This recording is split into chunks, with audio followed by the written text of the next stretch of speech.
आज तो लैपटॉप ने ऐसा धोखा दिया है।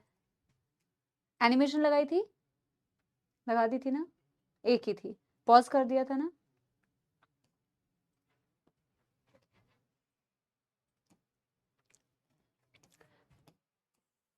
हेलो हेलो हेलो, नमस्कार नमस्कार नमस्कार, good evening good evening good evening, नमस्ते नमस्ते नमस्ते, गुड इवनिंग। एक बारी बता दीजिए बेटा, ऑडियो वीडियो क्लियर है क्या? एक बारी बता दीजिए, ऑडियो वीडियो क्लियर है क्या? ये लैग हुआ है क्या? नहीं ना? ऑडियो वीडियो क्लियर है क्या? यस। आज का डेट लिख लेते हैं। तूने लेक्चर 3 भी कर दिया था क्या? ये कैसे किया तूने इतना परफेक्ट? आज का डेट है 1 अक्टूबर 2023। एक्चुअली बेटा प्रॉब्लम हो गई आज कि ना, प्रॉब्लम ये हो गई कि आज लैपटॉप में बेटा वो सॉफ्टवेयर अपडेट नहीं था, तो सॉफ्टवेयर अपडेट नहीं था तो पीपीटी नहीं बन पाई। क्योंकि मैं अपनी पीपीटी खुद ही बनाती हूँ, क्योंकि मेरी पीपीटी में कुछ होता ही नहीं है। मेरी पीपीटी में ब्लैंक स्लाइड्स होते हैं, बट उसमें कुछ एनसीईआरटी के स्क्रीनशॉट्स लगाने होते हैं। बट प्रॉब्लम ये हुई कि वो बन ही नहीं पाया, एडिटिंग ही नहीं हो रही थी। तो मैंने क्या किया, पुराना लेक्चर का ही पीपीटी लगा दिया है। एनसीईआरटी खोलनी होगी तो हम गूगल से एनसीईआरटी खोल लेंगे। यार ये मैं 2023 में जी रही हूँ बेटा, अभी तक मेरा मेरा heart and soul is in 2023। हाँ हाँ, 2024, और अब तो हम 2025 में आने वाले हैं। 2025 की जगह मैं बेटा अब 2023 ही लिखूंगी। पता नहीं क्या है, मैं 2023 ही लिखती रहती हूँ बेटा। मेरा जो ईयर है ना वो पीछे होता जा रहा है। यस यस यस, कुछ सालों के बाद मैं लिखूंगी 1990, फिर लिखूंगी 1980, 1950s। तो इसीलिए ये जो पीपीटी है ये पुरानी पीपीटी है। बट आज का जो टॉपिक है यार, कैटलिस्ट भी इसीलिए तो नहीं लेके आ पाई ना। आज कैटलिस्ट करानी थी, क्वेश्चंस भी रेडी थे, बट पीपीटी ही नहीं एडिट हो रही थी। जब पीपीटी एडिट ही नहीं हो रही थी तो मैं क्वेश्चंस कैसे लिखती बेटा? और आप कहोगे कि मैम आप पहले कर लेते ये। तो आज बेटा जो मेरे साथ हुआ है ना, वो तो मैं तुम्हें बताऊंगी, क्योंकि तुम तो बेटा सारी वही हो ना, गॉसिप खोर गॉसिप खोर। गॉसिप से तुम चुम्बक की तरह चिपक जाते हो, तो तुम्हें तो बताना ही पड़ेगा। पड़ोस के तुम वो हो ना, आंटी अंकल्स, सारे पड़ोसी आए हैं गॉसिप सुनने के लिए। आज का जो टॉपिक है बेटा वो है generation and conduction of nerve impulse. Generation and conduction of nerve impulse.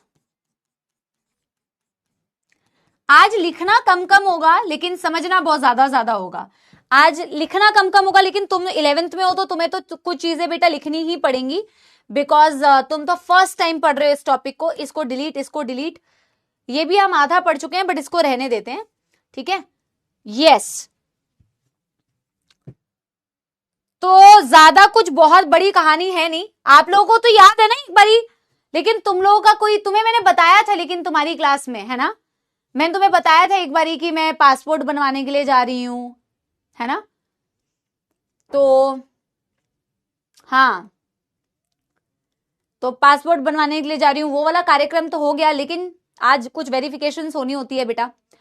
और इसके बारे में मैं जरूर कभी बहुत डिटेल में डिस्कशन करूंगी, कहीं पे करूंगी, मैं ट्राई करूंगी, क्योंकि मुझे बड़ा बुरा फील हुआ। बुरा फील इसलिए हुआ जब मैं ऐसे करप्टेड सिस्टम को देखती हूँ।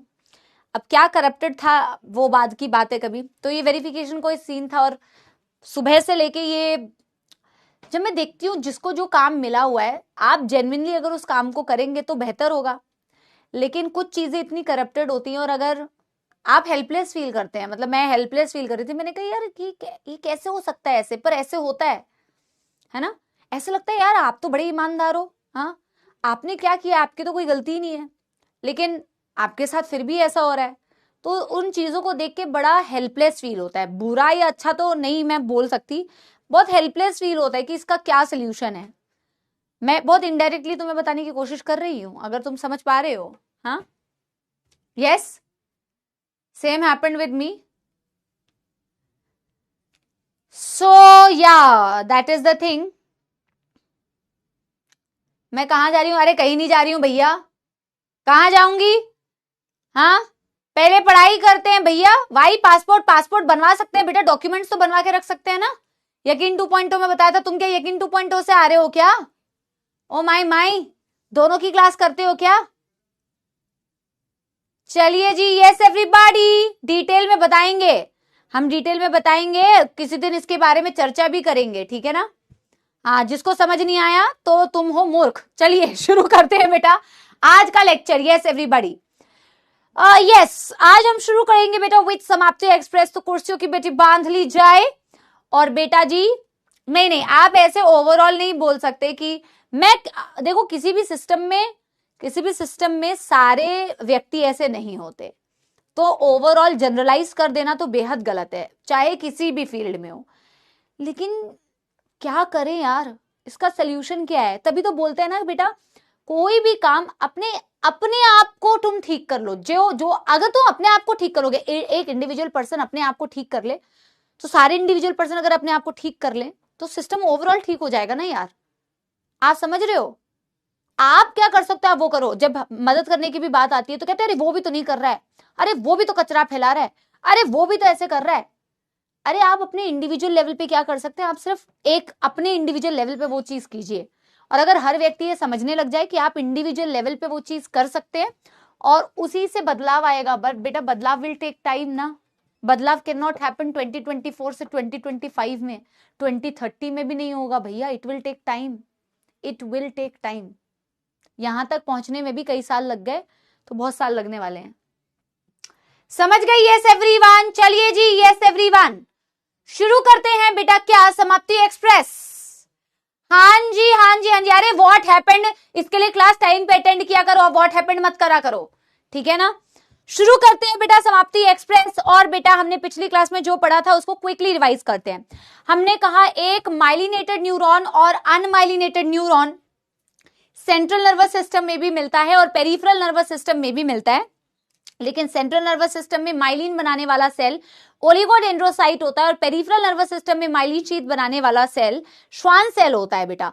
अगर आप most common type of neuron PNS में देखते हैं तो पीएनएस में आपको अनमाइलिनेटेड ज्यादा कॉमन दिखेंगे, सेंट्रल नर्वस सिस्टम में आपको माइलिनेटेड न्यूरॉन्स ज्यादा दिखेंगे। आपने एक बहुत इंपॉर्टेंट लाइन एनसीईआरटी की पढ़ी थी, तो मैं उसको एक बार रिवाइज करा देती हूँ बेटा आप लोगों को। वो लाइन बेटा आपने क्या पढ़ी थी? वो लाइन आपने ये पढ़ी थी कि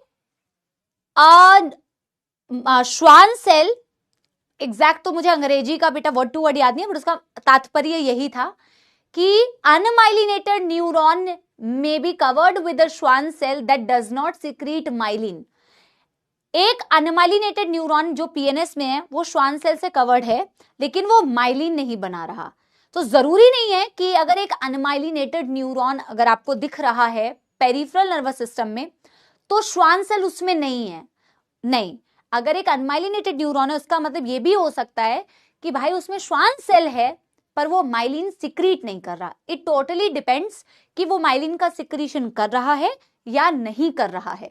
अगर श्वान सेल है और वो माइलिन बना रहा है तो वो माइलिनेटेड न्यूरॉन, और अगर श्वान सेल है पर वो माइलिन नहीं बना रहा तो वो एक अनमाइलिनेटेड न्यूरॉन होता है। और मैंने कहा था श्वान सेल की अपनी जो मेम्ब्रेन होती है उसे आप न्यूरीलेमा कहते हैं। एनसीईआरटी ने बहुत डिटेल में नहीं दिया हुआ, सिर्फ इतना याद रख लोगे तो भी काम चल जाएगा बेटा आप लोगों का, ठीक है। फिर मैंने कहा कि न्यूरॉन्स एक्साइटेबल सेल्स होती है। फिर मैंने कहा न्यूरॉन्स एक्साइटेबल सेल्स क्यों होती है? क्योंकि आप जब उसे स्टिमुलस देते हैं तो स्टिमुलस को रिसीव करती है। और मैंने कल आपको ये बहुत बेहतरीन तरीके से समझाया था कि भैया देखो तुम भी स्टिमुलस के प्रति रिस्पॉन्स कर सकते हो अगर तो तुम एक्साइटेबल हो, लेकिन तुम्हारा जो रिस्पॉन्स होगा वो डिपेंड करेगा कि स्टिमुलस कैसी थी। स्टिमुलस हो सकता है एक थप्पड़ था, उससे तुम्हें बेटा ज्यादा कोई रिस्पॉन्स नहीं मिला, लेकिन अगर बेटा एक फ्लाइंग चप्पल आया तो बेटा तुमने ज्यादा रिस्पॉन्स दिया। स्ट्रेंथ ऑफ स्टिमुलस से ये फर्क पड़ता है कि आपका जो रिस्पॉन्स होगा वो रिस्पॉन्स कैसा होगा। आज हम उसी की बेटा साइंटिफिक वे में हम उसकी डिस्कशन करेंगे। हमने कहा एक न्यूरॉन की मेम्ब्रेन को जब हम स्टडी करते हैं ना मैम, ये बहुत अच्छे से बेटा इसको देखिए क्योंकि कल हमने इस चीज को पढ़ा था बहुत अच्छे से। तो एक न्यूरॉन की मेम्ब्रेन अंदर से नेगेटिव और बाहर से पॉजिटिव होती है। इसे रेस्टिंग मेम्ब्रेन पोटेंशियल कहा जाता है या इसे पोलराइज्ड स्टेट कहा जाता है। रेस्टिंग मेम्ब्रेन पोटेंशियल या पोलराइज्ड स्टेट कहा जाता है, ठीक है। रेस्टिंग मेम्ब्रेन पोटेंशियल या पोलराइज्ड स्टेट कहा जाता है। इसका जो पोलराइज स्टेट कहने का मतलब होता है, इसका मतलब ये मेम्ब्रेन -70 मिलीवोल्ट पोटेंशियल डिफरेंस आपको दिखता है यहाँ। अंदर और बाहर के बीच का डिफरेंस, अंदर से मेम्ब्रेन नेगेटिव है एज कंपेयर टू बाहर की मेम्ब्रेन। बाहर का जो फ्लूइड है इसे बोलते हैं बेटा ECF यानी कि एक्स्ट्रा सेल्यूलर फ्लूइड, और अंदर का जो फ्लूइड होता है इसे बोलते हैं एक्सोप्लाज्म। हमने इनमें ना आयोनिक कंसंट्रेशन ग्रेडियंट देखा था, डिफरेंस देखा था। जब हम ECF को देखते हैं ना, it is an ocean of sodium ion. इसका मतलब ये बिल्कुल नहीं है कि यहाँ पोटेशियम नहीं होते बेटा, होते हैं पर ये कम होते हैं। और एक्सोप्लाज्म में देखोगे तो पोटेशियम भर भर के होते हैं। इसका मतलब ये नहीं है कि यहाँ सोडियम नहीं होते, यहाँ सोडियम होते हैं बट ये कम होते हैं, ठीक है, कंपैरेटिवली। इसी जो आयनिक ग्रेडियंट है ना, इसी की वजह से एक्चुअल में आप ये पूरा रेस्टिंग मेम्ब्रेन पोटेंशियल मेंटेन कर पाते हो। और ये डिफरेंशियल आयन कंसंट्रेशन होती है नंबर 1, जो फैक्टर इसको डिटरमाइन करता है that is sodium potassium active pump या ATPase। ये 3 सोडियम को बाहर भेजता है और 2 पोटेशियम को अंदर लेके आता है यूजिंग 1 ATP। ऐसा वो जितनी बार करेगा उतनी बार वो उतनी ATPs का इस्तेमाल करेगा। एक ATP के इस्तेमाल से 3 सोडियम आयन्स बाहर जाते हैं बेटा और 2 पोटेशियम आयन अंदर आते हैं। ये एक ATP के इस्तेमाल से होता है, 3 सोडियम बाहर 2 पोटेशियम अंदर। सोडियम जिस जगह ऑलरेडी ज्यादा है उसी जगह धक्का लगा रहे हो, इसीलिए एनर्जी लग रही है। पोटेशियम जिस जगह ऑलरेडी ज्यादा है उसी जगह उसको भेज रहे हो, इसीलिए बेटा यहाँ पे एनर्जी लगानी पड़ रही है, ठीक है ना। Sodium potassium ATPase। पर तुम जब इसे कंपेयर करते हो तो तुम यहाँ पे देखते हो पॉजिटिव बाहर ज्यादा गया एज कंपेयर टू पॉजिटिव अंदर जितना आया, है ना। सोडियम ज्यादा बाहर चला गया एज कंपेयर टू पोटेशियम जो अंदर आया। ओवरऑल देखोगे तो बाहर पॉजिटिव और अंदर नेगेटिव। Number 1 factor. एक तो बहुत इजी फैक्टर था, presence of negatively charge proteins inside axoplasm. ये भी मेम्ब्रेन को अंदर से नेगेटिव और बाहर से पॉजिटिव बनाती है बेटा, है ना। और आपकी जो एक्सोलेमा होती है वो इन नेगेटिवली चार्ज प्रोटीन्स के लिए ज्यादा परमिएबल भी नहीं होती। अंदर की तरफ नेगेटिवली चार्ज प्रोटीन्स है तो मेम्ब्रेन अंदर से नेगेटिव आपको दिखती है। फिर होते हैं कुछ लीकी चैनल्स जो पैसिवली काम करते हैं, जिनमें आपको एनर्जी नहीं लगानी पड़ती। एनर्जी नहीं लगानी पड़ती तो अलोंग द कंसंट्रेशन ग्रेडियंट आप चीजों को भेजते हो, अलोंग द कंसंट्रेशन ग्रेडियंट आप चीजों को भेजते हो। तो ये हो गया बेटा आपका सोडियम लीकी चैनल्स, और ये हो गए बेटा आपके पोटेशियम लीकी चैनल्स। और पोटेशियम लीकी चैनल्स की खास बात ये थी कि पोटेशियम लीकी चैनल्स जो हैं वो आपके सोडियम लीकी चैनल से ज्यादा नंबर में भी प्रेजेंट होते हैं और ज्यादा लीकी भी होते हैं, क्योंकि आपकी जो एक्सोलेमा होती है वो पोटेशियम के लिए ज्यादा परमिएबल है as compared to sodium, nearly permeable होती है सोडियम के लिए। पैसिवली काम कर रही है, मतलब along the concentration gradient sodium अंदर आएगा, पोटेशियम बाहर जाएगा। और क्योंकि लीकी चैनल्स पोटेशियम वाले ज्यादा हैं और मेम्ब्रेन भी पोटेशियम के लिए ज्यादा परमिएबल है, तो कंपेयर करोगे इन दोनों डेटा को तो पोटेशियम जितना बाहर गया उसके कंपैरिजन में सोडियम अंदर जो है वो कम आया, पॉजिटिव अंदर कम आया, बिल्कुल ऐसा वाला सीन है। उससे कई ज्यादा पॉजिटिव तो बाहर चला गया। ओवरऑल मेम्ब्रेन क्या हो गई बेटा, ओवरऑल मेम्ब्रेन हो गई अंदर से नेगेटिव बाहर से पॉजिटिव। हमेशा कंपेयर करना है अंदर कितने पॉजिटिव आए और बाहर कितने गए। अगर बेटा 10 पोटेशियम बाहर चले गए, 2 ही सोडियम अंदर आए, तो ओवरऑल अगर बैलेंस देखोगे तो 8 बाहर गए ना, यानी कि मेम्ब्रेन बाहर से पॉजिटिव अंदर से negative. All these factors are responsible for maintaining resting membrane potential. Resting membrane potential या polarise state which is a very important state for generating action potential. आपको अगर एक्शन पोटेंशियल जनरेट करना है, neurons को excite करना है, तो neuron को पोलराइज्ड होना बहुत ज्यादा जरूरी है। -70 मिलीवोल्ट पोटेंशियल होना जरूरी है। यहां तक की बात समझ में आई रिवीजन में। फिर बेटा हमने क्या पढ़ा था, आप लोग इसे इफेक्टिवली बेटा यूटिलाइज किया करो इस रिवीजन को, मैं बार बार कहती हूं आप लोगों से ये बात, है ना। फिर बेटा मैंने कहा कि स्टिमुलस आता है। अब स्टिमुलस तो कुछ भी हो सकता है ना, तुम्हारे लिए जैसे स्टिमुलस कुछ भी हो सकता है वैसे न्यूरॉन के लिए स्टिमुलस क्या क्या हो सकता है। Light, sound, chemical in the form of taste, chemical in the form of smell and touch. आपकी स्किन से, आपकी आईज, आपका नोज, आपका टंग, हो गया ना सारा, और आपका ईयर, ये सारे सेंसरी स्ट्रक्चर्स हैं। इनमें सेंसरी सेल्स होते हैं जो किसी भी तरीके के स्टिमुलस को डिटेक्ट करते हैं। और इन सेंसरी रिसेप्टर्स जो आपके इन सारे जगहों पे है, आपके स्किन में, आपके टेस्ट बड्स में, आपके ईयर में, आपके नोज में, आपके आई में, इनसे कनेक्टेड होते हैं न्यूरॉन्स जो यहां से इस इंफॉर्मेशन को लेके जाते हैं। जैसे ही स्टिमुलस अवेलेबल होता है बेटा in any form, light, sound, touch, किसी भी फॉर्म में जब स्टिमुलस अवेलेबल होता है तो न्यूरॉन की मेम्ब्रेन में क्या हो रहा होता है बेटा? आपने ऐसे न्यूरॉन की मेम्ब्रेन बनाई थी कल, अंदर से नेगेटिवली चार्ज, बाहर से पॉजिटिवली चार्ज। ये मैंने आप लोगों को बताया था इनिशिएट कैसे होती है इम्पल्स। एनसीईआरटी ने ये आगे दिया हुआ है बट इन बिटवीन मतलब दिया हुआ है, शुरुआत में नहीं दिया हुआ। मैंने कहा था बेटा क्या होगा कि जैसे स्टिमुलस आता है किसी भी फॉर्म में तो डेंड्राइट्स के ऊपर कुछ चैनल्स होते हैं, सोडियम लिगैंड चैनल्स तुमने लिखे थे। ये सोडियम लिगैंड चैनल्स ओपन हो जाते हैं और इसके ओपन होने से सोडियम की एंट्री होती है। सोडियम लिगैंड चैनल्स ओपन हो जाते हैं और सोडियम लिगैंड चैनल्स के ओपन होने से सोडियम की एंट्री होती है, सोडियम की एंट्री होती है। और ये जो आयंस होते हैं ये एक जगह पे नहीं रहते बेटा, कितने सोडियम एंटर करेंगे ये डिपेंड करेगा upon the strength of stimulus. Stimulus की स्ट्रेंथ कितनी है इस पे डिपेंड करेगा कि कितने सोडियम आयन अंदर आएंगे। जितने सोडियम आयन अंदर आते हैं उसी पर डिपेंड करता है कि यहां जो नियरेस्ट साइट है इसकी पोटेंशियल चेंज कितनी होगी। एटलीस्ट ये -70 से -55 तो होना ही चाहिए सो दैट अब आप इस न्यूरॉन में डीपोलराइजेशन करा सको या एक्शन पोटेंशियल जनरेट करा सको। कल मैंने सिर्फ इतना पढ़ाया है। मुझे बताइए इसमें किसी को कोई दुखदर्द समस्या? किसी को इसमें कोई दुखदर्द समस्या बेटा? यही पढ़ा था कल हमने, हाँ या ना?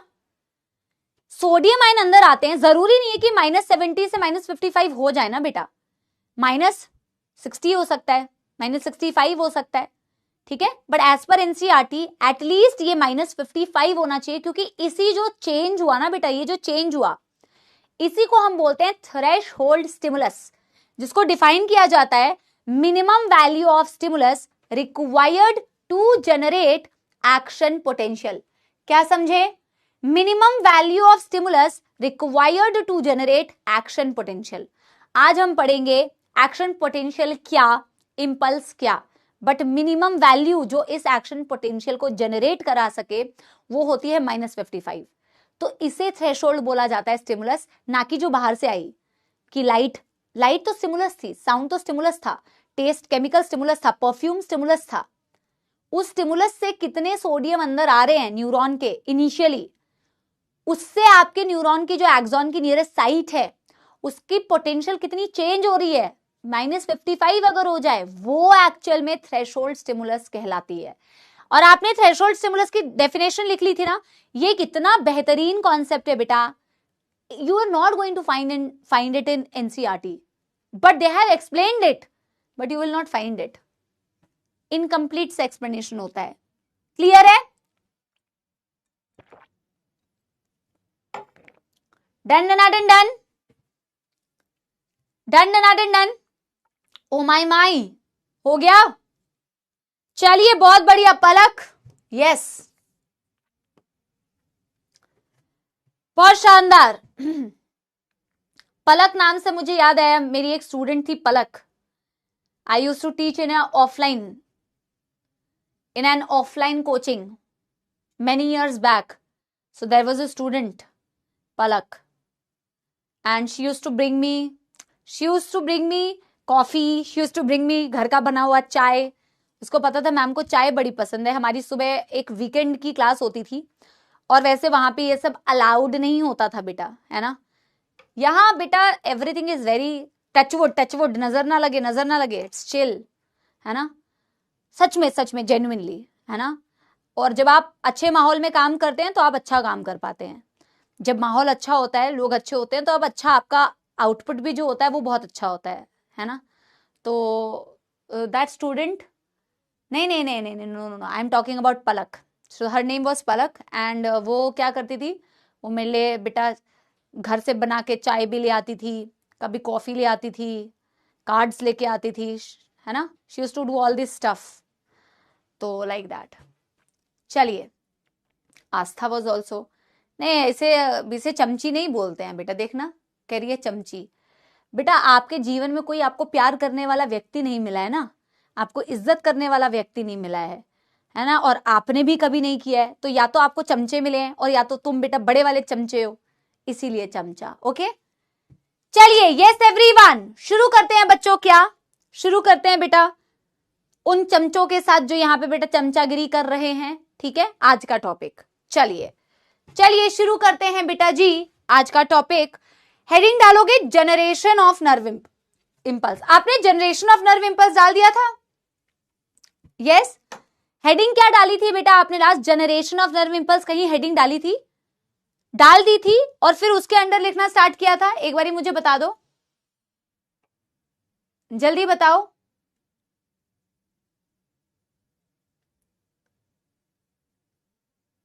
जल्दी बताओ कि हेडिंग क्या डाली थी? जनरेशन ऑफ नर्व इंपल्स डाल दी थी? चलिए बहुत बढ़िया, बहुत बढ़िया। और मैं आप लोगों को, आपकी जनरेशन तो भैया बहुत ही, जो चीज जिन लोगों को तुम स्टॉक करते हो और जो चीजें तुम करते हो, मैं ये देख के हैरान हो जाती हूं कि तुम अपना कितना टाइम वेस्ट करते हो। मैं आप लोगों को एक चीज बताने की कोशिश कर रही हूं, ठीक है? जीवन में लोगों को स्टॉक करने से ज्यादा इंपॉर्टेंट काम होते हैं। खुद ऐसे इस काबिल बनो और कुछ कंट्रीब्यूशन करो, अच्छा कंट्रीब्यूशन करो देश के लिए। एवं ही से बेटा मत करो कि लोग तुम्हें स्टॉक करें। Do something nice instead of doing all these things. बिल्कुल ही गई जनरेशन है भैया। जब मैं तुम्हें देखती हूँ कि तुम किस चीज को इंपॉर्टेंट समझ रहे हो और कितना उस पर टाइम यूटिलाइजेशन कर रहे हो, और नीट की तैयारी छोड़ दो और क्या कर रहे हो भैया। नहीं, गुस्सा नहीं कर रही हूं, I am trying to explain to you. बेटा जितनी जल्दी समझ जाओ उतना सही है, ठीक है? इस काबिल बनो कि लोग तुम्हारी डिस्कशन करें, लेकिन ऐसे नहीं चोरी कर ली, खून कर दिया भैया, ये सब भैया कुछ नहीं है ना। Not like that I am saying. कुछ अच्छा काम करो कि माँ बाप को तुम्हारे ऊपर प्राउड फील हो, तुम्हें तुम्हारे ऊपर प्राउड फील हो, है ना। अब मैं इससे ज्यादा कुछ नहीं बोलूंगी। चलो यहाँ पे how to generate nerve impulse था, how to generate nerve impulse था, तो अब हम लिखेंगे जनरेट नर्व इंपल्स डाला हुआ था, चलो लिख दिया। अब हम यहाँ पे फिर से एक बार हेडिंग डाल लेते हैं, जनरेशन ऑफ नर्व इंपल्स। कोई बुराई नहीं है, ऐसे करके हेडिंग डालो जनरेशन ऑफ नर्व इंपल्स, कोई बुराई नहीं है।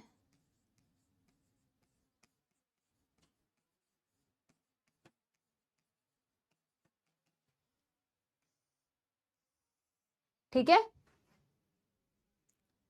यस, ठीक है।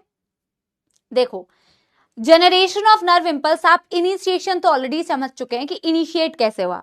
बेटा आपने अभी ये सारे टर्म्स सुने हुए हैं ना, डीपोलराइजेशन, रीपोलराइजेशन, हाइपर पोलराइजेशन, सारे शब्द तो सुने सुने लग रहे हैं ना।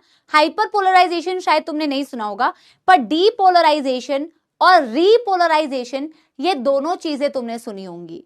डीपोलराइजेशन एंड रीपोलराइजेशन ये दोनों शब्द तुमने सुने होंगे। अगर तुमने पढ़ा लिखा होगा और टाइम वेस्ट नहीं किया होगा तो शायद तुमने बेटा सुना होगा।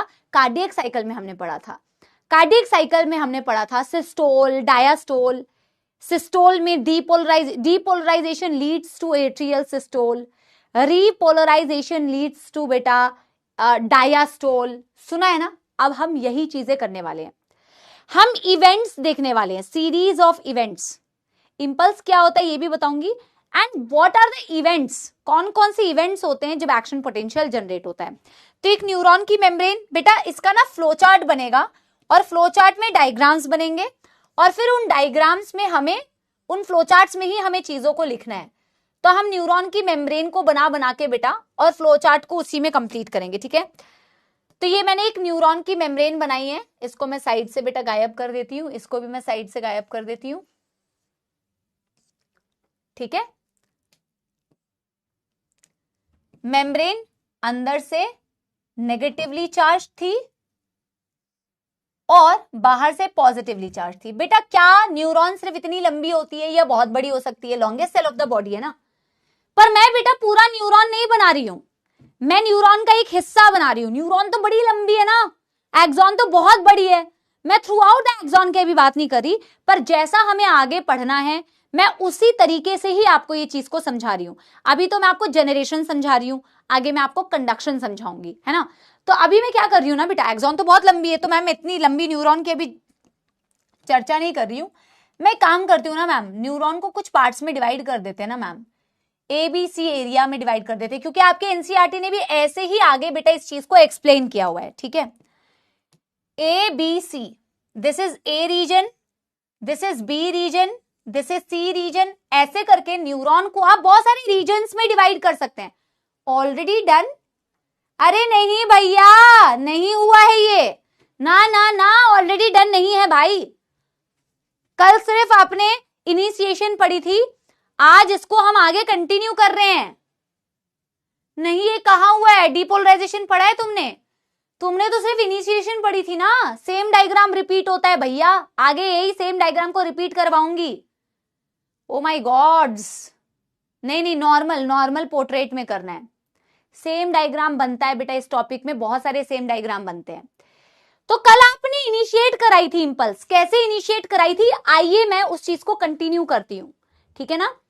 मैंने एक न्यूरॉन की मेम्ब्रेन को ना बेटा 3 जोन्स में डिवाइड किया। ऐसे बहुत सारे जोन हो सकते हैं ना, A B C D E F, ऐसे बहुत सारे जोन्स हो सकते हैं, राइट। मैं अभी सिर्फ और सिर्फ किसकी बात करूंगी? A।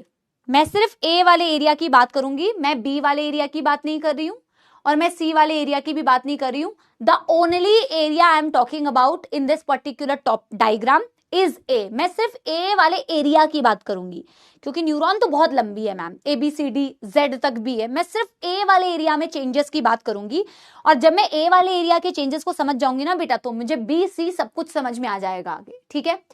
हम क्या करते हैं बेटा, कल के डायग्राम में तुमने क्या पढ़ा था मुझे बता दो। कल के डायग्राम में तुमने पढ़ा था कि जब स्टिमुलस आता है, पढ़ा था ऐसे, लिखना भी ऐसे, आपने कल पढ़ा मैम स्टिमुलस आता है। मैं उस कहानी को वापस से अब करोड़ों बार रिपीट नहीं कर रही हूं बेटा, हालांकि मैं कर चुकी हूं। स्टिमुलस आता है तो बेटा आपकी सोडियम की एंट्री हुई थी, सोडियम एंट्री हुई थी, तो यहां का पोटेंशियल जो था -70 से पहुंच गया था कितना, -55, जिसे आपने बोला था थ्रेशोल्ड वैल्यू ऑफ स्टिमुलस। जिसे आपने क्या बोला था बेटा, थ्रेशोल्ड वैल्यू ऑफ स्टिमुलस या थ्रेशोल्ड स्टिमुलस बोला था बेटा ये। यस, थ्रेशोल्ड स्टिमुलस बोला था बेटा ये, हाँ या ना, ठीक है। ये जो बेटा थ्रेशोल्ड स्टिमुलस -55 मिलीवोल्ट जो आपने पढ़ा, ये इतना होना क्यों जरूरी था, अब आज आप ये समझेंगे। अगर ये नहीं होता तो क्या होता, अब क्योंकि है तो होने से क्या होगा मैम, जैसे ही -55 होता है, इस A वाले एरिया में पोटेंशियल एकदम से सिग्नल मिलते हैं बेटा कुछ आयन चैनल्स को, जो आपके स्टिमुलस होने पर ही ओपन या क्लोज होती हैं। ये नॉर्मली काम नहीं करती हैं, जैसे ही स्टिमुलस हुआ ना तब इनको सिग्नल मिलता है और तब ये काम करना स्टार्ट करती है। यहां पे बेटा एक चैनल है जिसे मैं बनाने जा रही हूं, इसे बोलते हैं सोडियम वोल्टेज गेटेड चैनल्स। यहां पे बना लेते हैं, इसको क्या बोला जाता है बेटा, जो मैंने येलो से बनाया हुआ है, इसे बोला जाता है Na+VGC, Na+VGC, सोडियम VGC का मतलब voltage gated channel. Voltage gated देख रहे हो, ये change in voltage, change in potential से ही काम करते हैं। मतलब जब पोटेंशियल डिफरेंसेस, पोटेंशियल्स में चेंज होता है ना, तभी ये वर्क करते हैं। अभी दो मैं वोल्टेज गेटेड चैनल्स तुम्हें पढ़ाऊंगी, sodium voltage gated channels and potassium voltage gated channel. अभी मैं किसकी बात कर रही हूं, सोडियम। वेरी इंटरेस्टिंग टॉपिक बेटा, very very interesting, you are going to love it, but ध्यान से सुनिए। सोडियम VGC का फुल फॉर्म क्या है बेटा, VGC का फुल फॉर्म होता है वोल्टेज गेटेड चैनल। इसको थोड़ा डार्क कर लेते हैं ऐसे,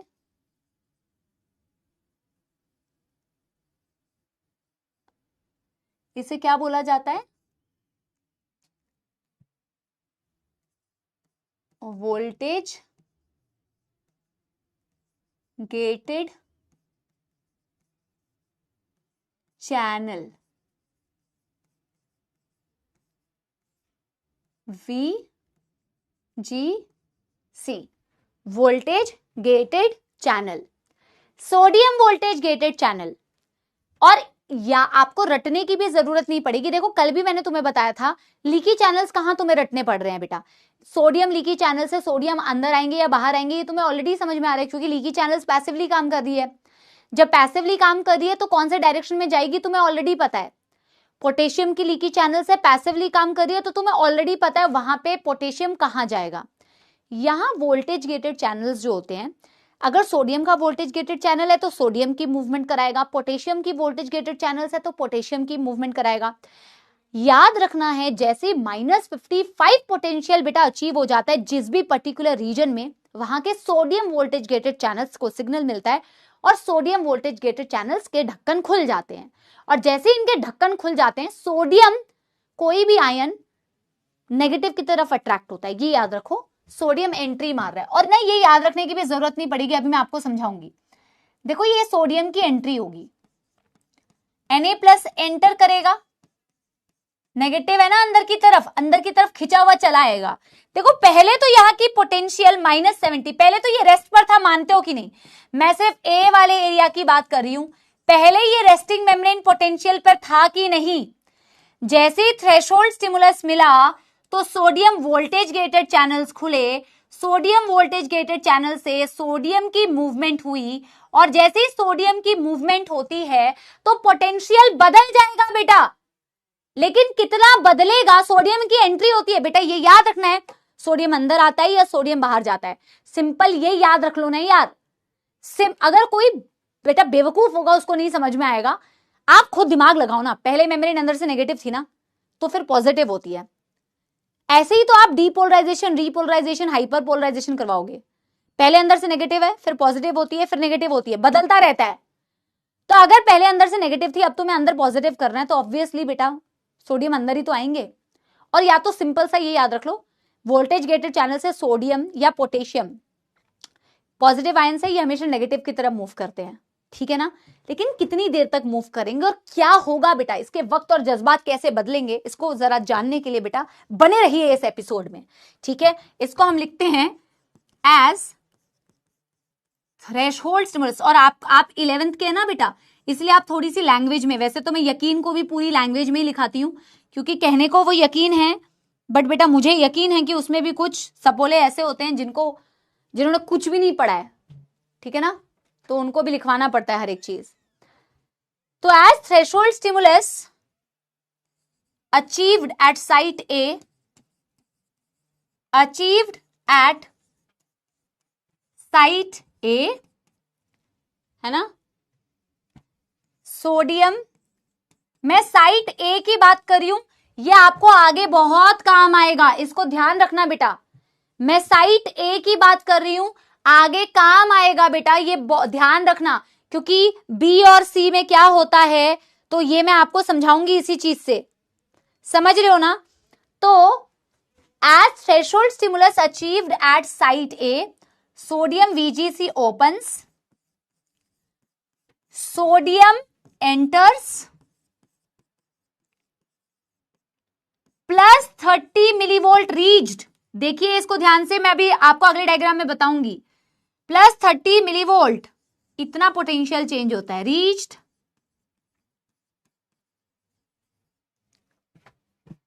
and membrane gets depolarized, and membrane gets depolarized। पहले पोलराइज्ड थी, अब उसकी अपोजिट हो जाएगी, अब डीपोलराइज्ड हो जाएगी। सिंपल सी कहानी है यार, देखो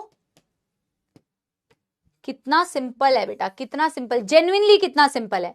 बच्चे जबरदस्ती इसको ना पढ़ते नहीं है और फिर जबरदस्ती का कॉम्प्लिकेटेड बनाते हैं खुद से, फिर होते हैं। पढ़ोगे नहीं तो बेटा कोई भी टॉपिक कॉम्प्लिकेटेड ही लगेगा ना, पढ़ोगे तो कभी कॉम्प्लिकेटेड नहीं लगेगा। बहुत इंटरेस्टिंग टॉपिक, कंसेप्चुअल टॉपिक है, मैं तो ये मानती हूं ये one of the easiest topic है। देखो अब मैं इसके रीजन्स को फिर से डिफाइन कर देती हूं।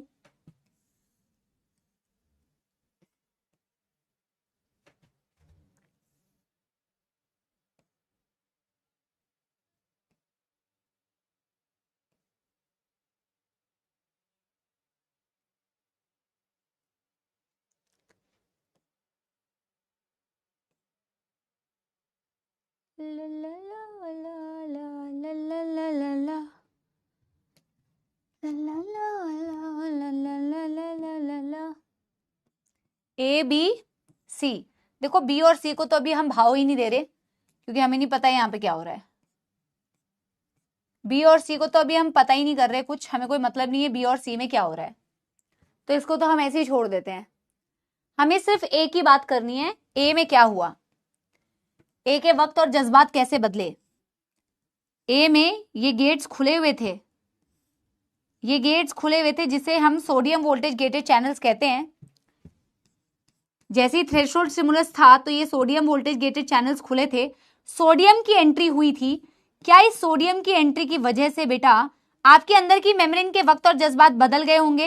अंदर की मेम्ब्रेन पॉजिटिव, बाहर की मेम्ब्रेन नेगेटिव हो गई होगी, और ये जो पोटेंशियल चेंज हुआ ये 30 मिलीवोल्ट पोटेंशियल चेंज होता है। मुझे बताओ किसी को इस चीज को समझने में कोई दुख दर्द या समस्या है? बताइए यस एवरीवन, इस चीज को समझने में किसी को कोई दुख दर्द समस्या?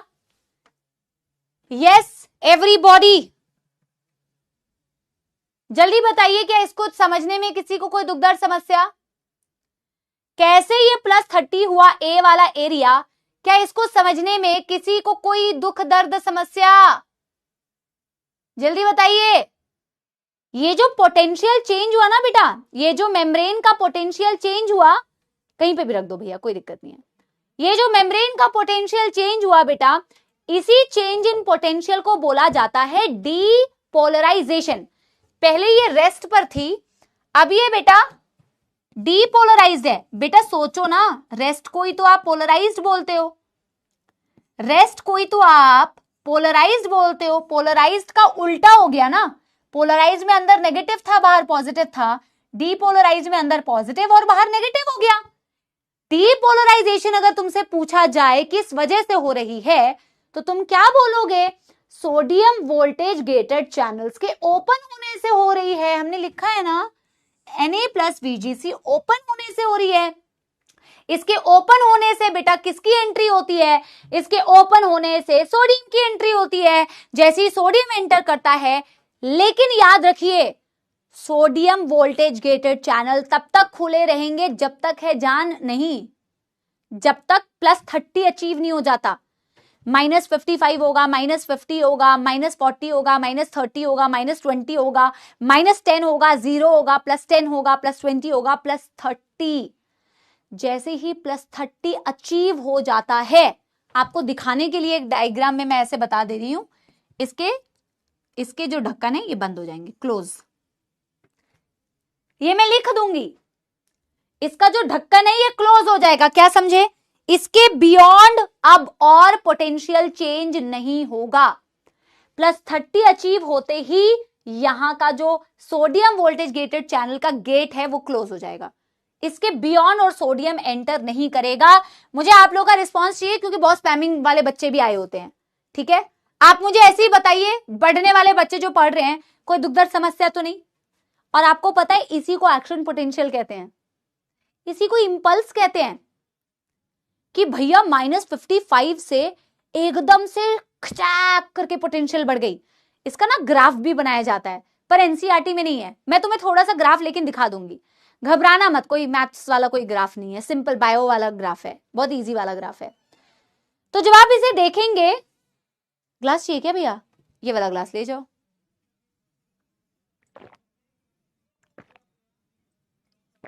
कम पड़ गएंगे ग्लास भैया। ओहो,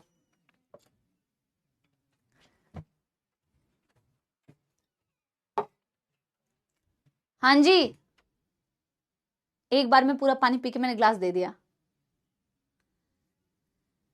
हाँ, no problem, no problem, very nice, very nice, crystal clear. मैं ना इसका साइड में अभी एक छोटा सा ग्राफ दिखा रही हूं, इसे कॉपी मत करना, मैं आगे तुम्हें ग्राफ बनवा दूंगी, बट ग्राफ तुम्हारे काम का नहीं है क्योंकि एनसीईआरटी में नहीं दिया है। तो ना ऐसा सा एक ग्राफ बनाते हैं बेटा इसमें। यूजुअली तो तुम क्या करते हो बेटा, ये पॉजिटिव एक्सिस होती है ना, पॉजिटिव वाई एक्सिस, ये नेगेटिव वाई एक्सिस होती है। तो अभी हम नेगेटिव मतलब ये 0 यहाँ पे कंसिडर नहीं कर रहे, तो इजी अंडरस्टैंडिंग के लिए हम क्या कर रहे हैं ना, इजी अंडरस्टैंडिंग के लिए हम मान रहे हैं कि इस ग्राफ में अगर -70 यहां पर है, हम इस ग्राफ में मान रहे हैं कि -70 अगर यहां पर है, तो जैसे ही वो बेटा वो आते हैं ना क्या बोलते हैं, स्टिमुलस आता है, तो ये -70 से सबसे पहले क्या पहुंचता है, -70 से -55 पहुंचता है ना, थ्रेशोल्ड स्टिमुलस पे पहुंचता है जैसे ही सोडियम लिगैंड चैनल्स खुलते हैं। फिर जैसे ही -55 पहुंचता है तो सोडियम के वोल्टेज गेटेड चैनल्स खुल जाते हैं, तो ये -55 से एकदम से कितना पहुंच जाता है, +30 पहुंच जाता है। मेम्ब्रेन में जो ये पोटेंशियल चेंज हुआ इसी को डीपोलराइजेशन कहते हैं। और ये जो एकदम से स्पाइक किया ना बेटा, इसे स्पाइक पोटेंशियल या एक्शन पोटेंशियल या इंपल्स कहा जाता है, कि इंपल्स जनरेट हो गया, एक्शन पोटेंशियल जनरेट हो गया, इसी को एक्शन पोटेंशियल भी कहा जाता है। जो एकदम से -55 से जो +30 पोटेंशियल चेंज हुआ ना बेटा, this is called as action potential, और it is called as impulse, और it is called as spike potential. समझ गए? Yes everybody. और इसको हम लिखेंगे बेटा यहां, ठीक है ना, इसको हम यहां पे लिखेंगे, at A this rise in potential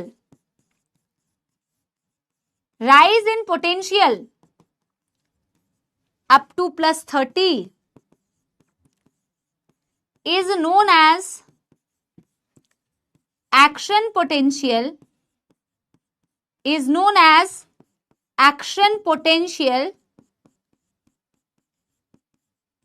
और impulse।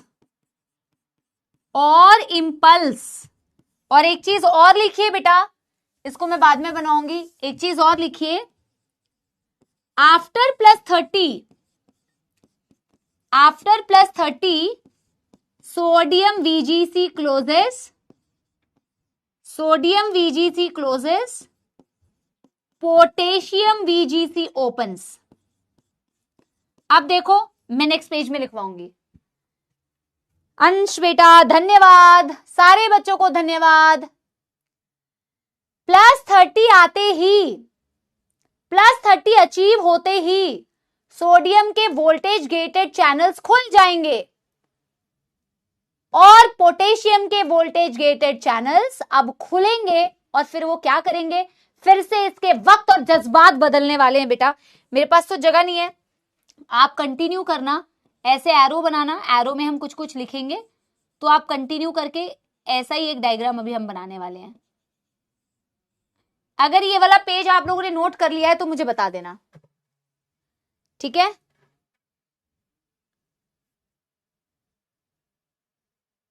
Very good Shreya, absolutely exactly वैसा होगा। ओके सीमा बेटा, ओके पीयूष,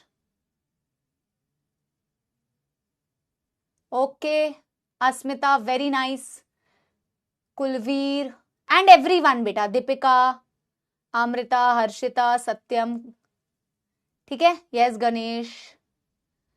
चलिए बहुत बढ़िया, बहुत बढ़िया, सारे लोगों ने कर लिया है, डन डन डन डन। अब हम इसी मेम्ब्रेन को, अब आगे क्या होने वाला है बेटा, ए वाली साइट का, इसको जरा पढ़ते हैं, ठीक है? चलिए जी,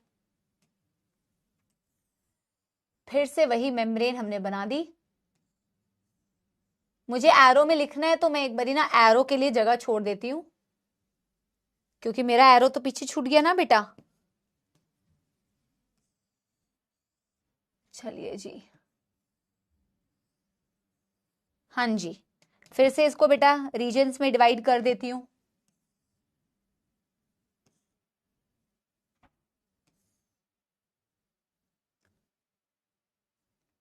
मुझे वैसे भी सिर्फ ए वाले एरिया से मतलब है, मैं सिर्फ ए वाले एरिया की बात कर रही हूँ, बी और सी की अभी मैं बात ही नहीं कर रही, तो मैं इनको छोड़ देती हूँ, क्योंकि ना यहाँ पे नेगेटिव पॉजिटिव फिर ऐसे करके लिखना ये गलत हो जाएगा, है ना। तो मैं अभी इसमें नेगेटिव और पॉजिटिव चार्ज मेंशन नहीं करती हूँ, मैं सिर्फ ए वाले एरिया की बात करती हूँ। देखो अभी तक +30 अचीव हुआ था, +30 अचीव हुआ मतलब कि अंदर से पॉजिटिव थी मेम्ब्रेन पिछले वाले डायग्राम में, और बाहर से नेगेटिव थी, डीपोलराइज थी। जैसे ही मेम्ब्रेन +30 पहुंचती है, सोडियम के वोल्टेज गेटेड चैनल्स क्लोज हो जाते हैं, और आपने लिखा हुआ है पोटेशियम के वोल्टेज गेटेड चैनल्स खुल जाते हैं। आपने पीछे साइड में वही लिखा है बेटा, आपने साइड में यही लिखा है कि भैया जैसे ही +30 अचीव होता है ना मैम, तो कौन से दरवाजे बंद हो गए मैम, कौन से दरवाजे बंद हो गए, सोडियम के दरवाजे बंद हो गए, पोटेशियम के दरवाजे खुल गए। पोटेशियम के दरवाजे खुल गए, right? This is called as, अरे भैया, this is potassium VGC, potassium voltage gated channels. VGC का मतलब वोल्टेज गेटेड चैनल। अब मैं आपसे सवाल पूछूंगी, कितना ध्यान से आप सुन रहे थे, अब देखते हैं कि आप कैसा आंसर देते हैं। बेटा अभी आपकी मेम्ब्रेन इसके पिछले स्लाइड में कैसी दिख रही थी आपको? ऐसी दिख रही थी। अब आप मुझे आंसर देना, अब आप मुझे आंसर देना, अब मेम्ब्रेन को क्या होना होगा? अभी तो मेम्ब्रेन डीपोलराइज्ड हुई थी ना, अभी पहले मेम्ब्रेन पोलराइज थी, फिर मेम्ब्रेन डीपोलराइज हुई। अब मेम्ब्रेन को क्या होना है? वापस से पहली स्टेट पे जाना है। पहली स्टेट मतलब वापस से पोलराइज, यानी कि वापस से अंदर नेगेटिव बाहर पॉजिटिव होना है। और इसको करवाने के लिए मैंने कौन से चैनल्स को खोला हुआ है? पोटेशियम वोल्टेज गेटेड चैनल्स को खोला हुआ है। तो क्या लगता है मेरे सपोलो, पोटेशियम बाहर या पोटेशियम अंदर? और मैं तुम्हें ऑलरेडी बता चुकी हूं कि वोल्टेज गेटेड चैनल्स में पोटेशियम या सोडियम की मूवमेंट कहां से कौन से डायरेक्शन में होती है। गलत आंसर मत देना, वरना शर्म आनी चाहिए होगी तुम्हें बेटा। चुल्लू भर पानी में बेटा, समझ रहे हो ना? हाँ, पोटेशियम अंदर की पोटेशियम बाहर, पोटेशियम अंदर की पोटेशियम बाहर, पोटेशियम अंदर की पोटेशियम बाहर, क्योंकि अब आपको इसकी पोलैरिटी चेंज करनी है। इसकी पोलैरिटी चेंज करनी है मतलब पोटेशियम की मूवमेंट कुछ ऐसे करवानी है बेटा कि बाहर पॉजिटिव हो जाए और अंदर नेगेटिव हो जाए। पोटेशियम की मूवमेंट तुम्हें ऐसे करवानी है कि बाहर पॉजिटिव हो जाए, अंदर नेगेटिव हो जाए।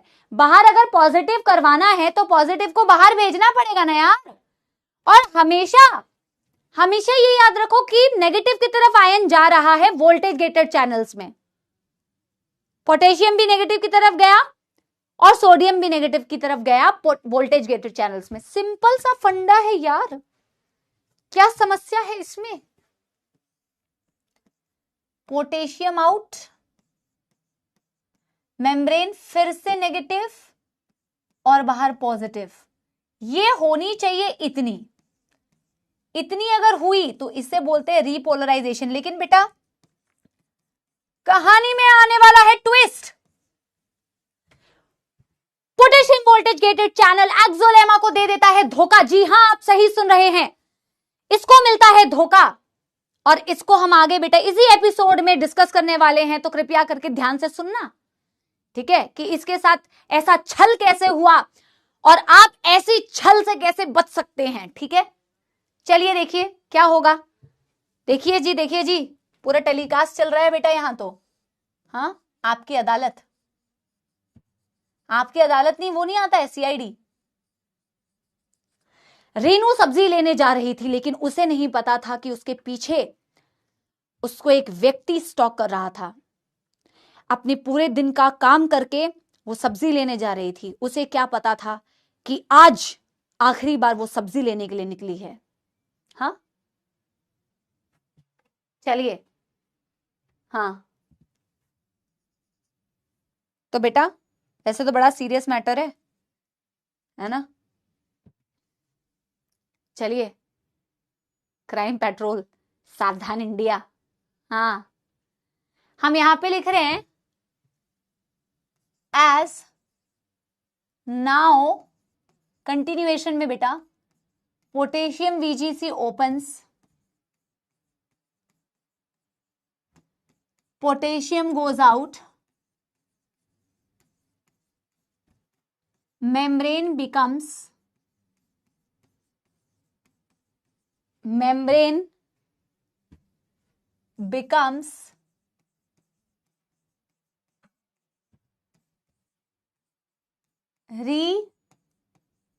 repolarized. Membrane becomes repolarized -70 millivolt. लेकिन बेटा कहानी में आने वाला है ट्विस्ट, क्योंकि बिना तड़के के बेटा कहानी कंप्लीट कैसे हो सकती है ना? अभी देखो क्या होने वाला है बेटा, अभी आएगी दुख दर्द समस्या। अब लास्ट हम इवेंट बताने वाले हैं, ये लास्ट डायग्राम बनने वाला है। अब प्रॉब्लम हो गई बेटा, क्या प्रॉब्लम हो गई? मेम्ब्रेन को रीपोलराइज करना था। आप मुझे कमेंट्स में बताइए, मेम्ब्रेन को वापस से पहली वाली स्टेट पे लाना क्यों जरूरी होता है? -70 पे वापस लाना पड़ता है। ऐसा नहीं कि मेम्ब्रेन पे हमने स्टिमुलस दिया, एक्शन पोटेंशियल जनरेट करा लिया, सारा कार्यक्रम तो कर लिया, लेकिन मेम्ब्रेन को फिर हम वापस से पहली वाली स्थिति में लेके नहीं आए। क्या पहली वाली स्थिति में लेके आना जरूरी होता है? और क्यों होता है? इसका आंसर तो मैंने आपको पहली क्लास में दिया था, जब हमने ये टॉपिक शुरू किया था, तभी मैंने इसका आंसर दे दिया था। क्यों जरूरी होता है? नेक्स्ट इंपल्स के लिए लक्ष्मी बिल्कुल सही, नेक्स्ट इंपल्स के लिए जरूरी होता है मानवी बिल्कुल सही, ठीक है, मोहिनी बिल्कुल सही, सारे बच्चे, ज्यादातर बच्चे सही आंसर दे रहे हैं, बिल्कुल सही, ठीक है। मोहिनी नाम मैंने बहुत दिनों बाद सुना यार, very nice name, Mohini. Mohini Mohini आज खुश हो गई है ना? हाँ जी, ये हो गया आपका ए एंड बी एंड सी। मैं आगे तुम्हें ये बताऊंगी मैंने ये ABC करके क्यों समझाया तुम्हें, क्योंकि ऐसे समझना बहुत अच्छा था। अब बेटा देखो, ये लास्ट इवेंट में बताने जा रही हूं जो होने वाला होता है, ठीक है। Yes, very good. देखो समस्या ये होती है ना बेटा, वोल्टेज गेटेड चैनल्स इसको धोखा दे देते हैं। होता ये कि भैया वोल्टेज गेटेड चैनल्स ना टाइम पे बंद नहीं हो पाते, और टाइम पे बेटा बंद होना बड़ा जरूरी है। समय पर अपना कार्य करना बड़ा जरूरी है, वरना गड़बड़ हो जाती है। देखो इस वोल्टेज गेटेड चैनल्स के ओपन होने से मेम्ब्रेन अंदर क्या हो रही है बेटा? मेम्ब्रेन अंदर नेगेटिव हो रही है -70 पर। हमें -70 पे इसे रोक लेना था, हमें -70 पे इसे रोक लेना था, क्योंकि -70 अगर पे हम रोक लेते तो हम रेस्टिंग मेम्ब्रेन पोटेंशियल को अचीव कर लेते। बट समस्या ये होती है कि potassium voltage gated channel takes more time to close. इसको बंद होने के लिए ज्यादा समय लग जाता है, ये टाइम पे क्लोज नहीं हो पाती, पोटेशियम ज्यादा लीक कर जाती है। और अगर ज्यादा पोटेशियम लीक कर गई तो क्या होगा? कालिए जल्दी बताओ भैया, क्या होगा अगर जरूरत से ज्यादा पोटेशियम लीक कर गई? क्या होगा बच्चे? अगर जरूरत से ज्यादा पोटेशियम लीक कर जाएगा तो मेम्ब्रेन अंदर से और ज्यादा नेगेटिव हो जाएगी ना यार, -70 से भी ज्यादा नेगेटिव हो जाती है, अराउंड -90 पहुंच जाती है। इसे बोला जाता है हाइपर पोलराइजेशन, इसे बोला जाता है hyper polarisation.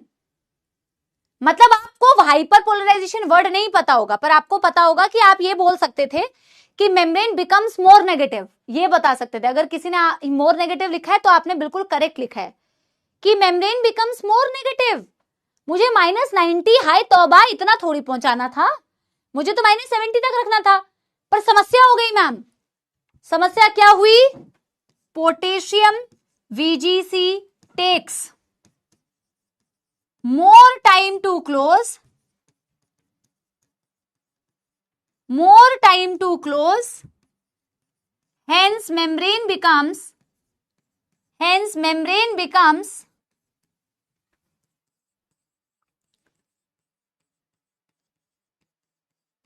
even more negative, जिसे बोला जाता है हाइपर पोलराइजेशन। लेकिन बेटा हाइपर पोलराइजेशन के बाद -90 के बाद अब ये क्लोज हो जाएंगे। और याद रखिए जिस वक्त में मैंने जो चैनल्स को ओपन किया हुआ है उस वक्त में सिर्फ वही चैनल्स ओपन होती है, दूसरी क्लोज होती है। जब sodium voltage gated channel open हुए थे तो पोटेशियम वाले क्लोज थे, जब पोटेशियम वाले ओपन हुए हैं तो सोडियम वाले क्लोज है। कृपया करके अपनी बुद्धि मत लगाना ज्यादा, ठीक है ना? समझ रहे हो ना? और बेटा -90 से तो काम नहीं चलेगा मैम, -90 हो गया तो हम इसको फिर से एक्साइट ही नहीं कर पाएंगे, इसको वापस से रेस्टिंग मेम्ब्रेन पोटेंशियल पर लाना पड़ेगा ना मैम, लाना पड़ता है और मेम्ब्रेन आती भी है। इसके लिए मैं एक लाइन लिख देती हूँ और फिर ना बेटा मैं इसको वापस से आपको रिवाइज कराऊंगी, इसकी एनिमेशन भी दिखाऊंगी, इसका एक छोटा सा फ्लो चार्ट भी बना दूंगी। तो मैं बिल्कुल बेटा तुम्हारे खाने को ना डाइजेस्ट करके आती हूँ। वो जो मेडिकल कॉलेज के स्टूडेंट्स मिले थे, एम्स दिल्ली के स्टूडेंट्स मिले थे, पीछे वीडियो में देखना, मैं बच्चों से मैं पीछे बात कर रही थी, तो स्टेज में ज्यादा आगे रहने पर हम विश्वास नहीं करते हैं, थोड़ा पीछे बेटा बच्चे थे, बच्चों से गपिया रहे थे पीछे, है ना। तो पीछे जो बच्चे एम्स दिल्ली वाले थे वो कह रहे थे, बेटा मैं सच बता रही हूं तुम्हें बात, कह रहे थे कि मैम पता है लिखने का तो टाइम छोड़ ही दो मैम, जब तक हम लिखने जाते हैं ना तब तक अगला शुरू हो जाता है टॉपिक, इतना समय मिलता है लिखने का। तो मैंने कहा कि देखो क्लास में हम बोलते रहते हैं कि बेटा तुम लोग को ना आदत पड़ जाएगी ऐसे करने की, बहुत दिक्कत होगी। तो कहता है मैम जेन्युइनली ऐसा ही होता है, क्योंकि हमें आदत होती है कि यार अच्छा मैम 2 मिनट लिखने का टाइम दे दो, मैम तो डायग्राम भी बनवा देंगी, फ्लो चार्ट भी बना देंगी, एनसीईआरटी भी करा देंगी। मुश्किल से बेटा, मतलब कुछ मुश्किल से समय मिल पाता है कि वो नोट डाउन कर पाए, है ना। मैंने देखा था मैम, हाँ समझ रहे हो। तो यही बात है बेटा, अपने आप को बिल्कुल वैसा मत बनाना कि तुम कुछ और तरीके से वर्क ही ना कर पाओ, है ना। Don't make your self like that. तुम अपने आप को ऐसा बनाओ कि किसी भी स्थिति में तुम निकाल लोगे। 5 बार लिखा रहे टीचर तो उसमें भी मैनेज कर लोगे, 1 बार लिखा रहे तो भी मैनेज कर लोगे। अपने आप को ना अपने आप को कॉकरोच बनाओ यार, कॉकरोच बनाओ, सब जगह सरवाइव कर सकता है, उसको कोई फर्क नहीं पड़ता भैया, ऐसा सरवाइव कर सकता है ना बेटा वो। हाँ धरती खत्म हो जाएगी पर कॉकरोच नहीं होंगे, सुना है। यस तो हाइपर पोलराइजेशन, बट इसके बाद मैं एक लाइन लिख दे रही हूं, after this potassium VGC closes. हाँ कह रहे हम तो सपोले हैं मैम, हाँ पर हम तो सपोले हैं मैम। तो सपोलो अपने आप को ऐसे केपेबल बनाओ कि ना हर स्थिति में तुम डस सको, डसते ही तो हो बेटा तुम हर किसी को। Potassium VGC closes, membrane return back. अब मैं आपसे क्वेश्चन पूछूंगी, मेम्ब्रेन इसकी कहानी एनसीईआरटी में दी नहीं हुई है, return back to normal RMP. अब मैं तुमसे एक क्वेश्चन पूछूंगी लेकिन थोड़ी देर के बाद इसकी एक्सप्लेनेशन के लिए, क्योंकि एनसीईआरटी में दिया नहीं हुआ है। लेकिन मैं एक बार पहले पूरे टॉपिक को एक और बार तुम्हें समझाती हूं, फिर तुमसे ये क्वेश्चन पूछूंगी, ठीक है। तो तुम्हें बेटर समझ में आएगा। एक लाइन इसके नीचे ना छोड़ देना, एक सिंगल लाइन छोड़ देना, उससे काम बन जाएगा, ठीक है। पहले मैं इसे एक और बार रिवाइज करा लेती हूँ ताकि तुम ना ये ना बोल पाओ कि मैम आपने रिवाइज नहीं कराया ना इसलिए आंसर नहीं दे पाए, ठीक है। तो मैं एक बार ही रिवाइज कराती हूँ, फिर तुमसे क्वेश्चन पूछती हूँ, और एक बहुत छोटा सा फ्लो चार्ट में बनाती हूँ कि इवेंट्स क्या क्या हुए आपके पूरे इसमें क्या बोलते हैं जनरेशन ऑफ नर्व इंपल्स के लिए, सारी इवेंट्स क्या क्या हुए इसको थोड़ा सा समझते हैं। रिया बेटा वही तो समझाऊंगी, उसी के लिए तो बोल रही हूं कि तुमसे पूछूंगी, ठीक है ना। एक थम्स अप दे दो बेटा। हाँ हाँ बेटा परी पटेल बेटा यही तो समझाऊंगी मैं। अरे नहीं किसी और का कमेंट पढ़ लिया मैंने। हाँ डन हो गया। एक थम्स अप दे दो पहले, आप एक थम्स अप दे दीजिए, फिर मैं आपको अभी समझाऊंगी।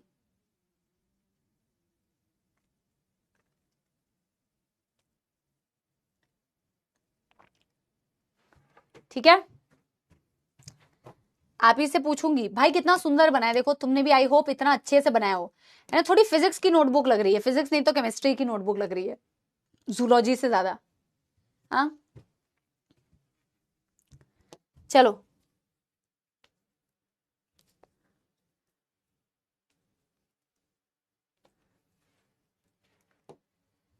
तो हम ऐसे लिख लेते हैं, events in generation of impulse.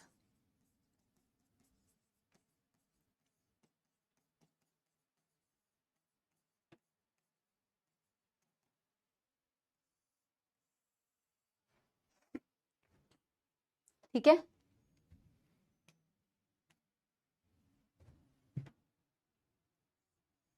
क्या क्या इवेंट्स हुए, मैं बार बार कह रही हूं बट रट्टाफिकेशन मत करना, क्योंकि रट्टाफिकेशन अगर तुम करोगे कि कौन सी चैनल कब खुलती है बिल्कुल रट लोगे तो फिर बेटा एग्जाम हॉल में गड़बड़ होने के चांसेस होंगे। पहले कंसेप्ट को समझो, अपने आप तुम्हें सारी सीरीज याद हो जाएगी। पोलराइज स्टेट होता है -70 मिलीवोल्ट, डीपोलराइज स्टेट होता है +30 मिलीवोल्ट, और इसमें होती है ओपनिंग ऑफ सोडियम VGC। आपको ना यहां पे लिखने की जरूरत नहीं है कि रेस्ट किस वजह से होता है, वो आपको पता है। पोटेशियम लीकी चैनल्स काम करती है, सोडियम लीकी चैनल्स काम करती है, सोडियम पोटेशियम एक्टिव पंप काम करते हैं, ठीक है। Number 3, repolarisation.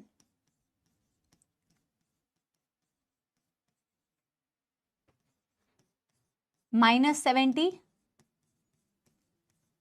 opening of potassium VGC, and number 4, hyperpolarization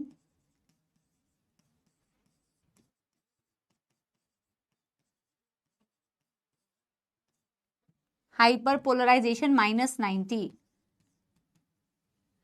delayed closure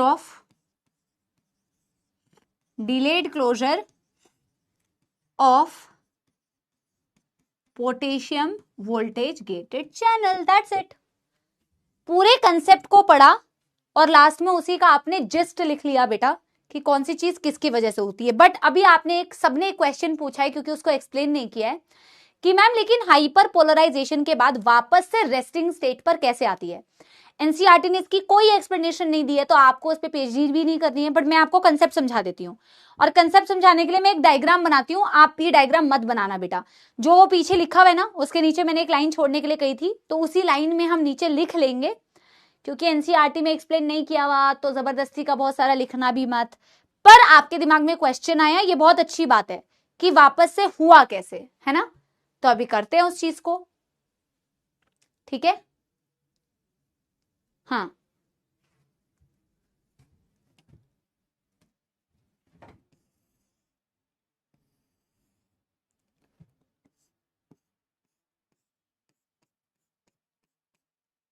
इतना बनाऊंगी तो फिर दिखाऊंगी कैसे, है ना। सिर्फ ऐसे 2 बनाते हैं और ऐसे बनाते हैं। अंदर से मेम्ब्रेन -90 हो गई थी, अंदर से मेम्ब्रेन -90 हो गई थी, राइट। अंदर से मेम्ब्रेन -90 हो गई थी। अब आप कह रहे हो, वैसे तो मैं ये होमवर्क में भी दे सकती हूं कि तुम थोड़ा सा रिसर्च करके आओ, है ना। अब तुम्हें -90 से -70 में लेके आना है, लेस नेगेटिव में बेटा इसे कन्वर्ट करना है। और ये -90 हुई कैसे थी, क्योंकि बहुत सारा पोटेशियम बाहर चला गया था, बहुत सारा पोटेशियम बाहर चला गया था। इसकी वजह से बोलो मानते हो कि नहीं, पहले यस या नो में मुझे आंसर देना। पहले मुझे बेटा यस या नो में आंसर देना। यस, क्या आपकी ये जो बाहर का पोटेंशियल था ये ज्यादा, मतलब कंपैरेटिवली अंदर ज्यादा नेगेटिव हो गया था क्योंकि पोटेशियम बहुत ज्यादा लीक हो गया था, पोटेशियम बहुत ज्यादा लीक हो गया था। यस, यूजुअली बेटा बाहर पोटेशियम बहुत ज्यादा नहीं होते हैं, यूजुअली बाहर पोटेशियम बहुत ज्यादा नहीं होते हैं, अंदर पोटेशियम ज्यादा होते हैं, बाहर पोटेशियम कम होते हैं। यूजुअली तो आप ऐसे पढ़ते हो ना। और इसी वजह से जो लीकी चैनल्स काम करती हैं, वो लीकी चैनल्स पैसिवली काम करती है, हाई टू लो चीजों को भेजने के लिए। करती है कि नहीं बेटा। अरे सोडियम पोटेशियम पंप काम करेगी तो फिर बेटा अंदर नेगेटिव से और नेगेटिव हो जाएगा ना भैया, कैसी बातें कर रहे हो। हाँ, वो तो एक्टिवली काम करती है, आपकी लीकी चैनल्स यहां काम करेगी, पोटेशियम लीकी चैनल्स यहां काम करेगी, क्योंकि पोटेशियम लीकी चैनल्स पैसिवली चीजों को भेजती है, ठीक है ना। पोटेशियम तुमने बाहर बहुत ज्यादा भेज दिया, इतना पोटेशियम बाहर नहीं होना चाहिए था। नॉर्मल स्टेट में बाहर सोडियम ज्यादा, अंदर पोटेशियम ज्यादा होता है कि नहीं। लेकिन इस सिचुएशन में अब ये लीकी चैनल्स जो है ना, पोटेशियम की लीकी चैनल्स, इसे फिर से बेटा बैलेंस करना है। दिस इज लीकी चैनल, इसे बैलेंस क्रिएट करना है भैया। पोटेशियम ज्यादा बाहर चला गया है, इतना बाहर जाना नहीं चाहिए था, समझ रहे हो कि नहीं? पोटेशियम रिटर्न, पोटेशियम अंदर आ जाता है लीकी चैनल से, समझ गए? लीकी चैनल्स काम करती हैं, हाई टू लो कॉन्सेंट्रेशन में भेज देती हैं। इतना पोटेशियम बाहर नहीं चाहिए था, लीकी चैनल्स इस पोटेशियम को अंदर लेके आ जाएंगी, फिर सारी चीजें ऑटोमेटिकली नॉर्मल तरीके से काम करेंगी। सोडियम वोल्टेज गेटेड चैनल अपना नॉर्मल काम करेंगी, फिर potassium voltage gate sodium leaky channels अपना नॉर्मल काम करेंगी, फिर बेटा पोटेशियम लीकी चैनल्स भी अपना नॉर्मल काम करेगी जब तक -70 नहीं हो जाता। ये लीकी चैनल्स बेटा अंदर पोटेशियम को लेके आ रही है जब तक -70 ना हो जाए। -90 से -70 जैसे ही हुआ ना, फिर सारी चैनल्स नॉर्मल काम करेंगी। पोटेशियम लीकी चैनल जैसे काम कर रही थी वैसे काम करेगी, सोडियम लीकी चैनल जैसे काम करनी थी वैसे काम करेगी, वोल्टेज एक्टिव पंप जैसे काम करना था वैसे काम करेगी। इसीलिए मैं कहती हूं रटा मत करो कि सोडियम लीकी चैनल से सोडियम अंदर आ रहे हैं या बाहर जा रहे हैं, पोटेशियम लीकी चैनल से अंदर आ रहे हैं या बाहर जा रहे हैं, क्योंकि एक्सेप्शनल केसेस भी होते हैं जहां ये इस तरीके से भी काम कर सकते हैं। क्योंकि लीकी चैनल्स का मतलब है वो पैसिव काम कर रही है, हाई टू लो चीजों को भेज रही है। क्या समझे? इट्स नॉट गिवन एनीवेयर, और ये वैसे रिक्वायर्ड भी नहीं होता क्योंकि तुम्हारी एनसीईआरटी में दिया नहीं है। बट सबके मन में सवाल आता है हाइपर पोलराइजेशन के बाद नॉर्मल स्टेट कैसे अचीव होती है, वापस से -70 अचीव कैसे होता है, बस इस कारण से आपको बता दिया गया है, बट ये कहीं पे डिस्क्राइब नहीं है। ठीक है, क्लियर है ना? सो वाव कॉन्सेप्ट है ये, वाव। ओके, यही तो बेटा जसवी बेटा मैंने कहा ना, रटेगी तो तेरे को लगेगा पोटेशियम लीकी चैनल तो पोटेशियम को बाहर भेजती है ना, भेजती है नॉर्मल स्टेट में भेजती है, जब अंदर की पोटेंशियल -70 थी, रेस्टिंग स्टेट पर। रेस्ट को मेंटेन करने के लिए लीकी चैनल्स वैसे काम करती है, या सोडियम की, पोटेशियम की, या वोल्टेज या एक्टिव पंप वैसे काम करते हैं। ये रेस्ट की सिचुएशन थी ही नहीं ना, ये सिचुएशन तो हाइपर पोलराइजेशन की थी। हाइपर पोलराइजेशन को रेस्ट पर अगर लाना है तो फिर लीकी चैनल्स इस तरीके से काम करती है। लीकी चैनल का काम किसी डायरेक्शन में मूव करना नहीं है, लीकी चैनल्स का काम है हाई टू लो ग्रेडियंट पे चीजों को भेजना। Simple simple. और आपका अगर बहुत ज्यादा दिमाग खप रहा है इसमें, जो मुझे लग रहा है प्रेशर पड़ रहा है, तो भैया सिंपल याद रख लो जो मैंने कहा है कि हाइपर पोलराइजेशन के बाद वापस से -70 अचीव हो जाती है, रेस्ट। ठीक है ना? मैं यहां पे लिख दे रही हूं return back to normal, potassium leaky channels send K+ inside till -70 is achieved, till -70। जब तक -70 नहीं हो जाता तब तक, उसके बियॉन्ड नहीं बेटा, जब तक -70 नहीं हो जाता तब तक। इसे डन डन कर लो।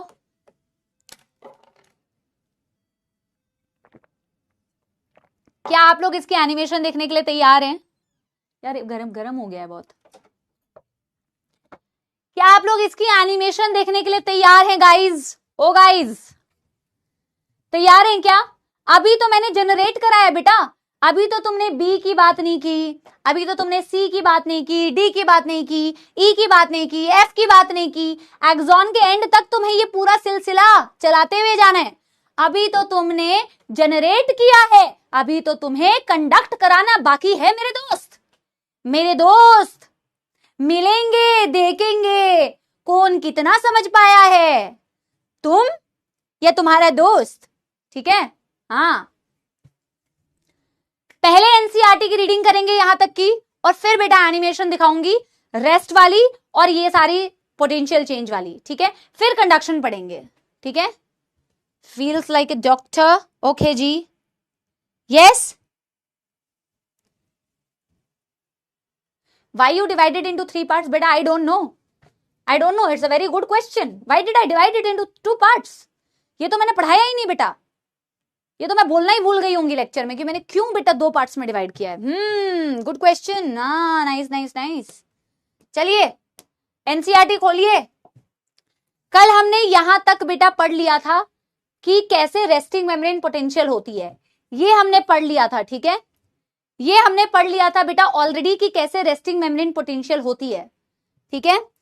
अब हम बेटा इसके आगे की कहानी पढ़ने वाले हैं। ये यहां पे भी हमने यहां तक पढ़ लिया था।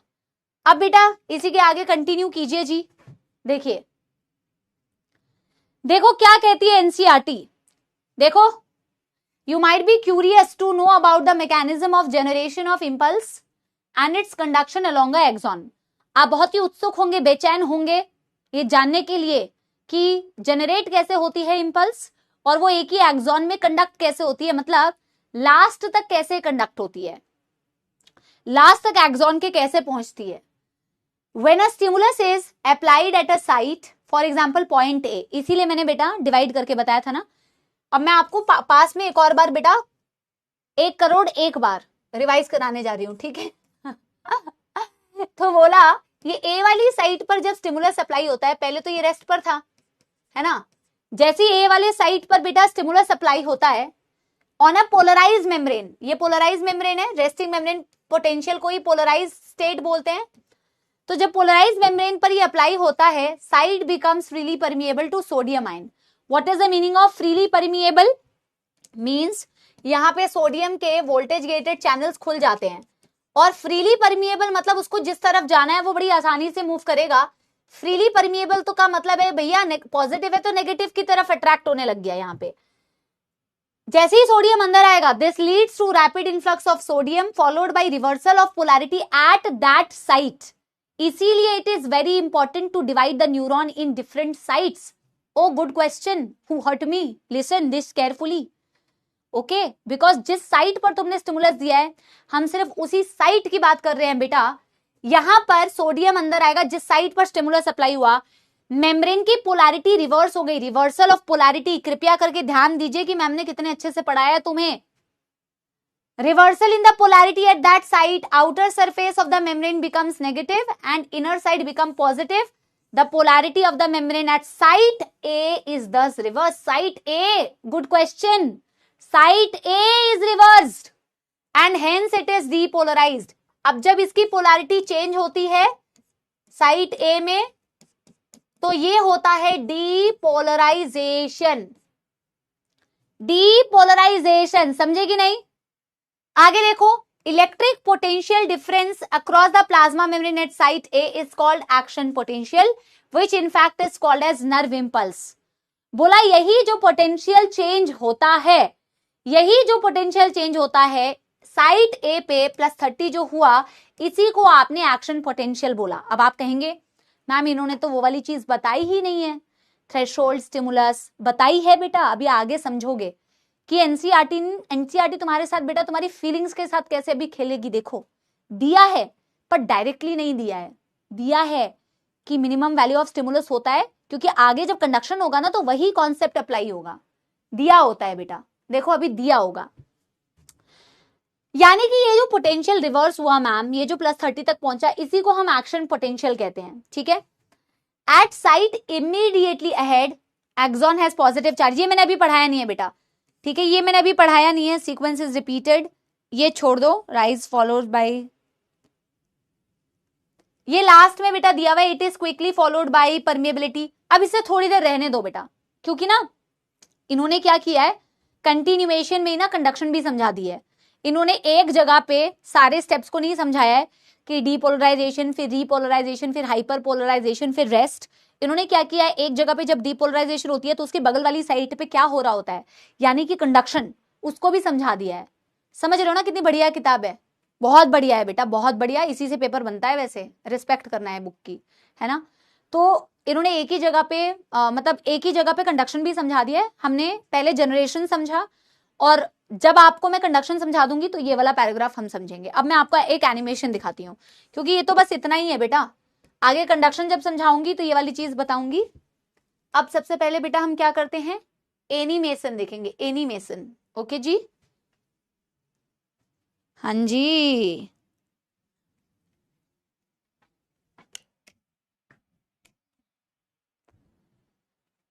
चलिए देखते हैं थोड़ा सा इसके सीसीपीसी को बेटा हम क्लोज कर देते हैं। बेटा देखो आप एक चीज मैं आप लोगों को बता देती हूं, डेटा एनसीईआरटी वाला पता होना चाहिए। अगर यहाँ कहीं +30 की जगह +40 दिया हुआ है, -55 की जगह -60 दिया हुआ है, तो कृपया करके उस पर ध्यान मत दीजिए। शब्द मेरे सुनाई देने चाहिए आपको और डायग्राम इसका दिखाई देना चाहिए आपको, ठीक है ना? Yes. Oh my God's, animation, yes Akanksha, yes.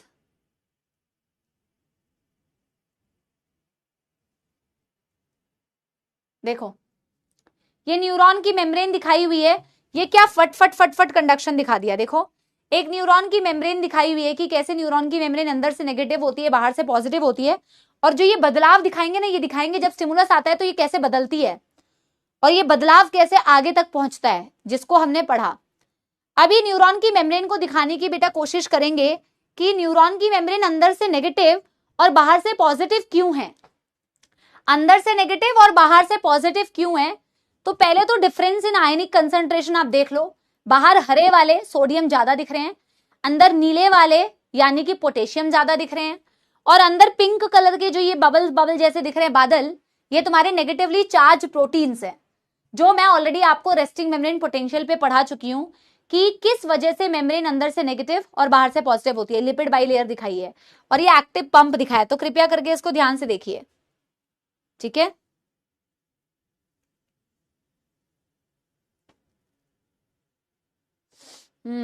देखो -70 मिलीवोल्ट रेस्टिंग मेम्ब्रेन पोटेंशियल, अंदर नेगेटिव बाहर पॉजिटिव। इन चार्जेस पे भी ध्यान देना जो यहां दिखाया हुआ है लेफ्ट साइड पे।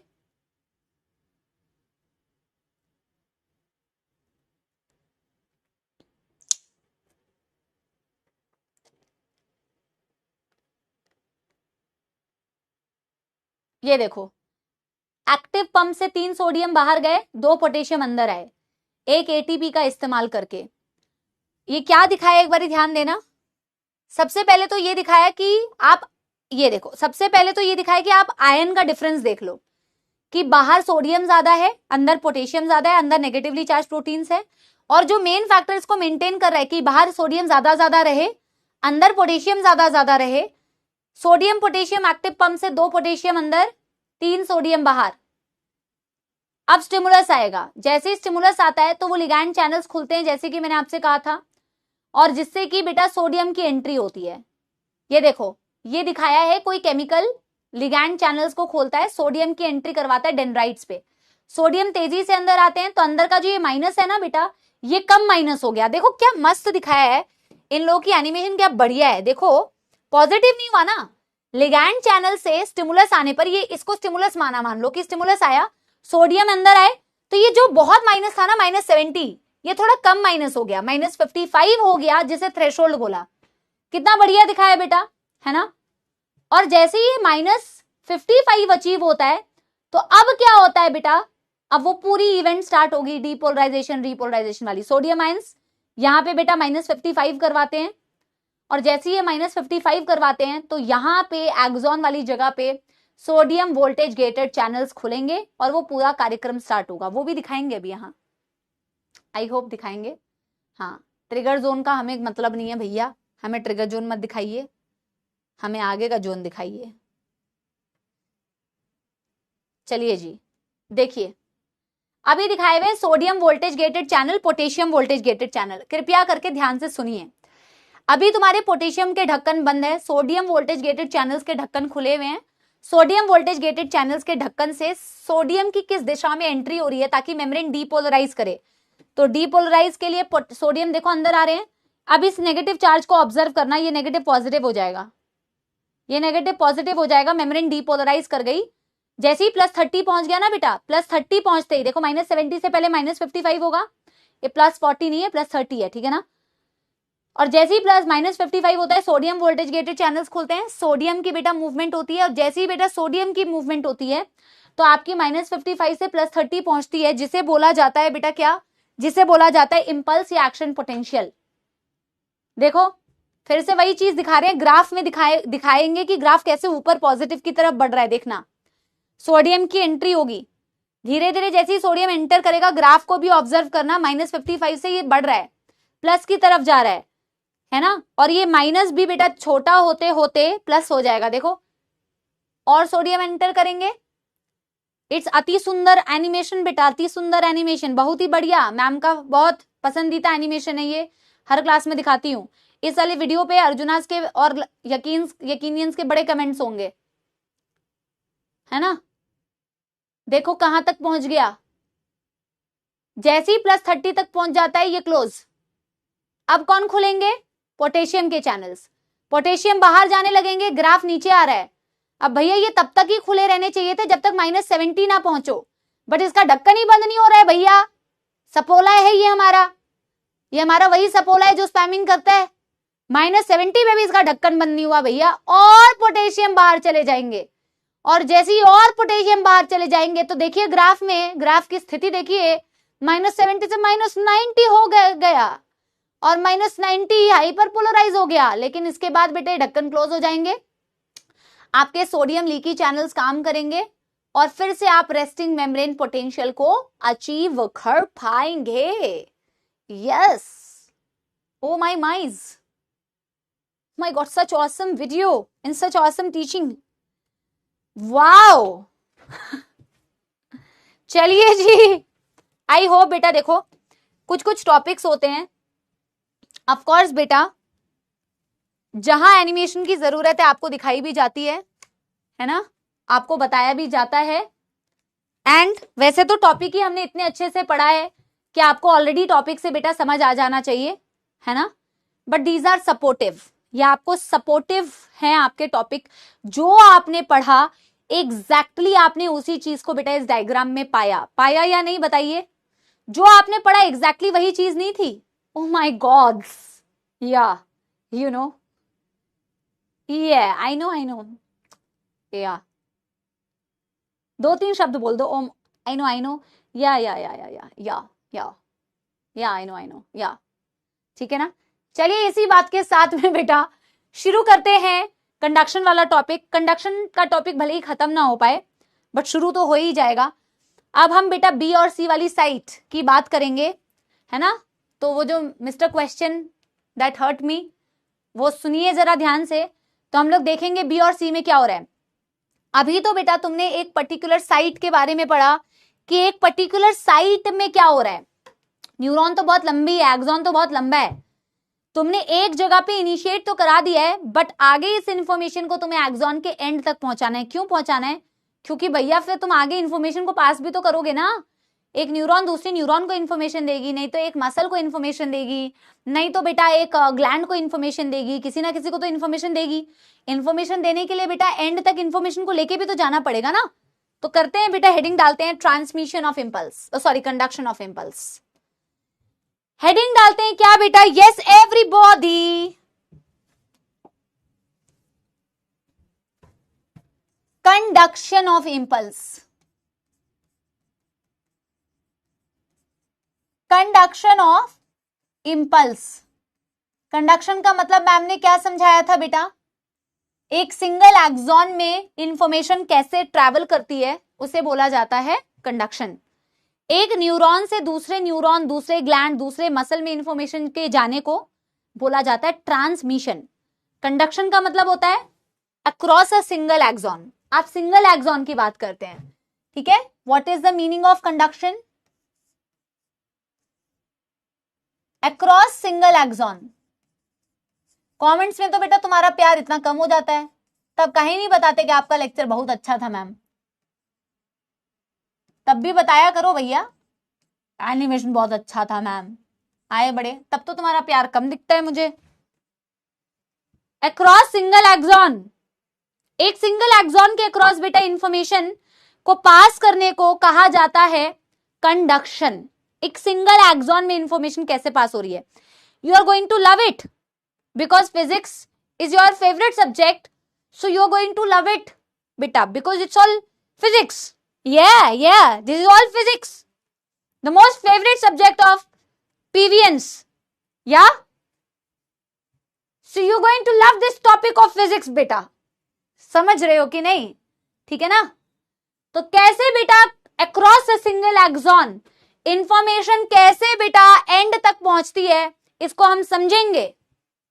यस, देखिए जी, ये एक एक्सॉन है, हम अब एक्सॉन को बेटा डिवाइड करने वाले हैं। No no no no no no no, the most favourite, the most important subject, physics, the physics, उसी के कॉन्सेप्ट्स को बेटा हम करने वाले हैं यहां। ओके जी, ये देखिए, अरे भाई अब पढ़ो यार, बहुत हो गया तुम लोग का यार, तब से देख रही हूं मैं, बहुत देख लिया मैंने, चलो। अरे भाई बहुत इजी है, जैसे करंट का फ्लो पढ़ते हो ना बेटा, बिल्कुल उसी तरीके से हम यहां पे पढ़ने वाले हैं, ठीक है। चलिए जी, यस यस यस, सुनिए जी सुनिए जी सुनिए जी, हम अब ए बी सी रीजन जो हमने बनाया है, अब उसी को बेटा हम समझने वाले हैं कि अक्रॉस द एंड कैसे इंफॉर्मेशन ट्रांसफर होती है। देखिए ये एक ऐसा टॉपिक है बेटा, मैंने आपको जिस तरीके से पढ़ाया है, आई एम श्योर आपने इतना लोड अपने ऊपर लिया नहीं होगा, ठीक है। इसी रीजन की वजह से जब हम कोशिश करते हैं आपको इस तरीके से पढ़ाई कि ना आप स्ट्रेस ना लो यार, टेंशन ना लो, हो जाएंगी सारी चीजें यार, मस्त तरीके से होंगी, लोड फ्री तरीके से होंगी। तुम्हें लोगों ने डराया होगा कि भैया ये टॉपिक ऐसा है वैसा है, पर आप मस्त चिल होके पढ़िए, देखिए आपको मजा आ जाएगा, है ना। तो एक सिंगल एक्सॉन के अक्रॉस कंडक्शन कैसे हो रही है, तो बेटा अब देखो, अब मैं फिर से पूरा न्यूरॉन नहीं बना सकती, लेकिन आप ए बी सी रीजन करके इसे डिवाइड कीजिए और उतनी रीजन में आप समझ जाएंगे। अगर आप 3 रीजन्स का समझ जाएंगे तो आपको ऑटोमेटिकली समझ में आ जाएगा कि आगे भी एग्जैक्टली सेम चीज होगी मैम। ए बी सी में जो होगा वही बेटा D E F G H, जो भी आप लेटर्स पढ़ते हैं A B C D E F G H तक, जेड तक, वही सेम चीज रिपीट होगी। तो आप सिर्फ बेटा ए बी सी रीजन का पढ़िए, बाकी सब सेम टू सेम, ठीक है ना, समझिए। यस एवरीवन, यस, हाँ देखिए, अब बेटा फिर अब मैं आपसे क्वेश्चंस पूछूंगी, आप मेरे को आंसर दीजिएगा। ए रीजन, बी रीजन, सी रीजन, और ये भी ध्यान दीजिएगा कि ये एक अनमाइलिनेटेड न्यूरॉन है, क्योंकि माइलिनेटेड न्यूरॉन में ऐसा नहीं होता है, मतलब ऐसा ही होता है बट अलग तरीके से होता है, क्योंकि उसके ऊपर माइलिन शीथ है। तो ये एक अनमाइलिनेटेड न्यूरॉन है, ये एक अनमाइलिनेटेड न्यूरॉन है, ये मैं माइलिनेटेड न्यूरॉन की बात नहीं कर रही, ठीक है ना। तो एक अनमाइलिनेटेड न्यूरॉन में क्या हुआ था कि पहले तो सारी मेम्ब्रेन, चाहे ए वाली हो, चाहे बी वाली हो, चाहे सी वाली हो बेटा, वो अंदर से नेगेटिव बाहर से पॉजिटिव थी, मतलब कंपैरेटिवली, यानी रेस्ट पर थी। ये सारे बच्चे अग्री करते हैं तो बताइए अग्रीड। ये भी रेस्टिंग मेम्ब्रेन पोटेंशियल, ये भी रेस्टिंग मेम्ब्रेन पोटेंशियल, और ये भी रेस्टिंग मेम्ब्रेन पोटेंशियल, मानते हो कि नहीं? Yes everyone, resting membrane potential, yes. और फिर क्या हुआ था बेटा, फिर आपकी वो इंफॉर्मेशन आई थी, स्टिमुलस आया था, देखो कितनी बार सेम चीज रिपीट हो रही है। फिर आपका स्टिमुलस आया था जिस साइट पर, स्टिमुलस के आने से सोडियम की एंट्री हुई थी, और जैसे ही सोडियम अंदर आते तो मैंने कहा था आयंस हमेशा फैलते हैं, आयंस फैले, फैल के क्लोजेस्ट साइट पर गए, और इस साइट की पोटेंशियल को -70 से पहले -55 किया, और जैसे ही -55 किया तो यहां के बेटा सोडियम वोल्टेज गेटेड चैनल्स खुले। जैसे ही यहां के सोडियम वोल्टेज गेटेड चैनल्स खुलते हैं तो क्या होता है, यहां की मेम्ब्रेन डीपोलराइज कर जाती है। एक बारी देखो और ये वाला डायग्राम बनाओ, ठीक है। हमें इंफॉर्मेशन को बेटा आगे तक पहुंचाना है, ठीक है।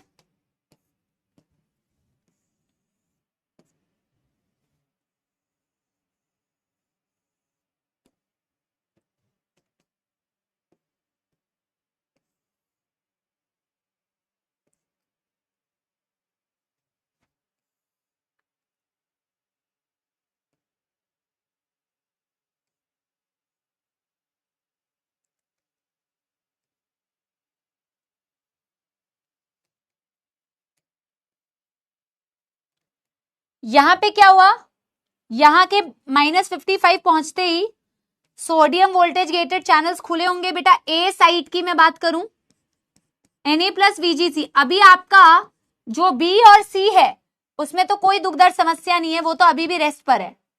बी भी रेस्टिंग मेम्ब्रेन पोटेंशियल और सी भी रेस्टिंग मेम्ब्रेन पोटेंशियल पर है, minus minus plus plus, yes yes everybody, sodium voltage gated channel से सोडियम की एंट्री हुई थी। जैसे ही सोडियम की एंट्री हुई थी बेटा, यहां की पोटेंशियल प्लस हो गई। क्या ये वाली मेम्ब्रेन अभी डीपोलराइज हुई? आप पहले यस या नो में आंसर दो, क्योंकि ये आपको ना डायग्राम बेस्ड क्वेश्चन आएंगे नीट एग्जाम में। ऐसे ही बेटा डिवाइड करके न्यूरॉन की मेम्ब्रेन को पूछेंगे कि बताओ जब ये डीपोलराइज तो ये क्या होती है, ये क्या होती है, ऐसे पूछेंगे। बताइए क्या यहां तक किसी को कोई दुखदर्द समस्या? और ये बेटा सोडियम की एंट्री से हुआ था, मानते हो कि नहीं? मैंने कहा था जब भी कोई भी आयंस की मूवमेंट हो रही है तो वो एक जगह नहीं टिकते, वो फैलते हैं, वो आगे फैलेंगे। यस और नो?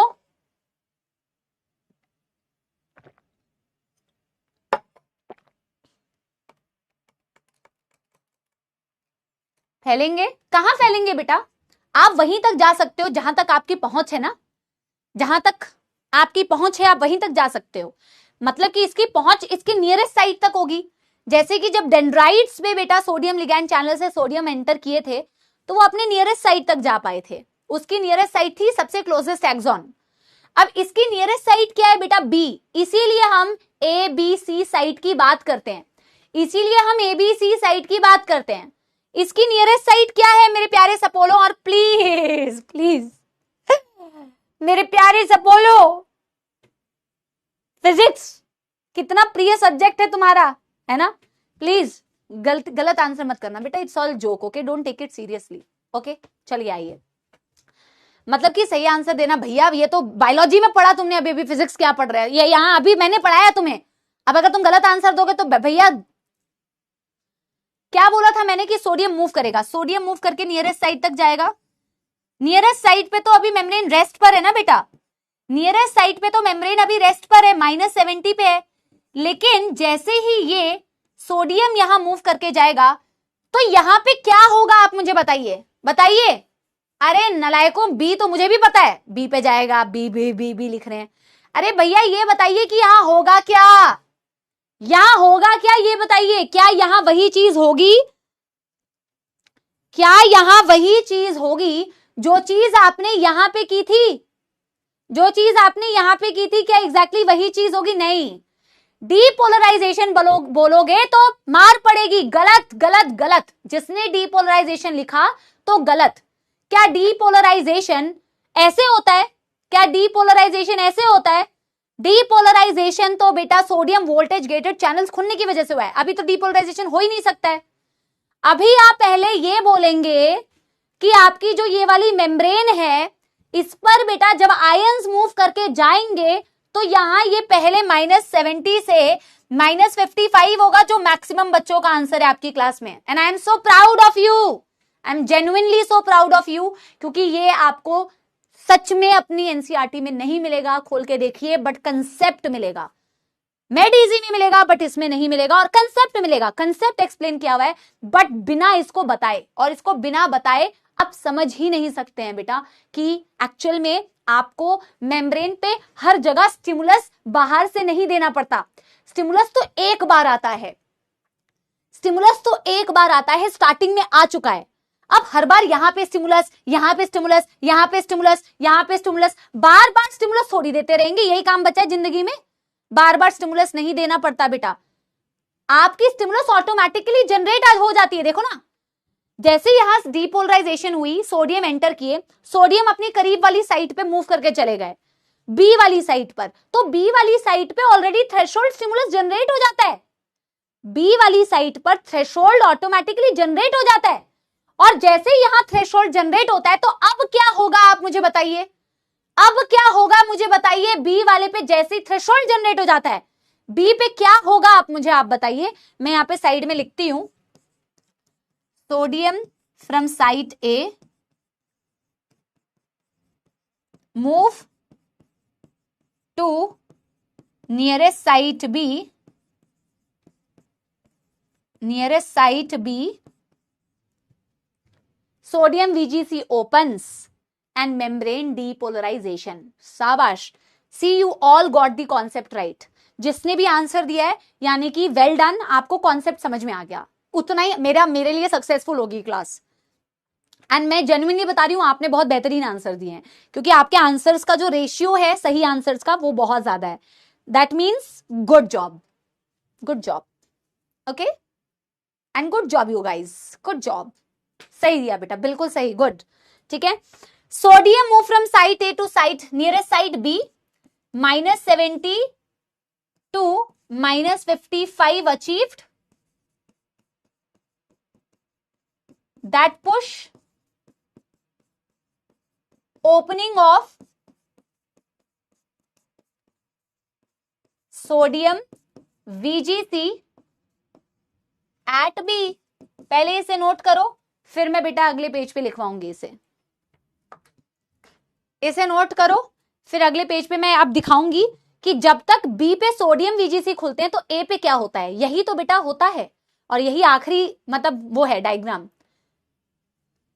फिर हम इसको अगले क्लास में कंटिन्यू कर सकते हैं. बेसिक्स तो मैंने तुम्हें पूरे बता ही दिए हैं. मनीष क्या है?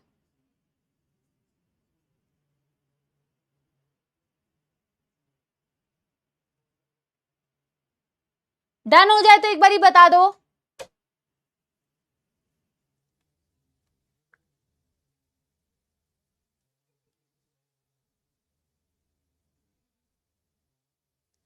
बेटा डन हो जाए तो एक थम्स अप दे दो. यस.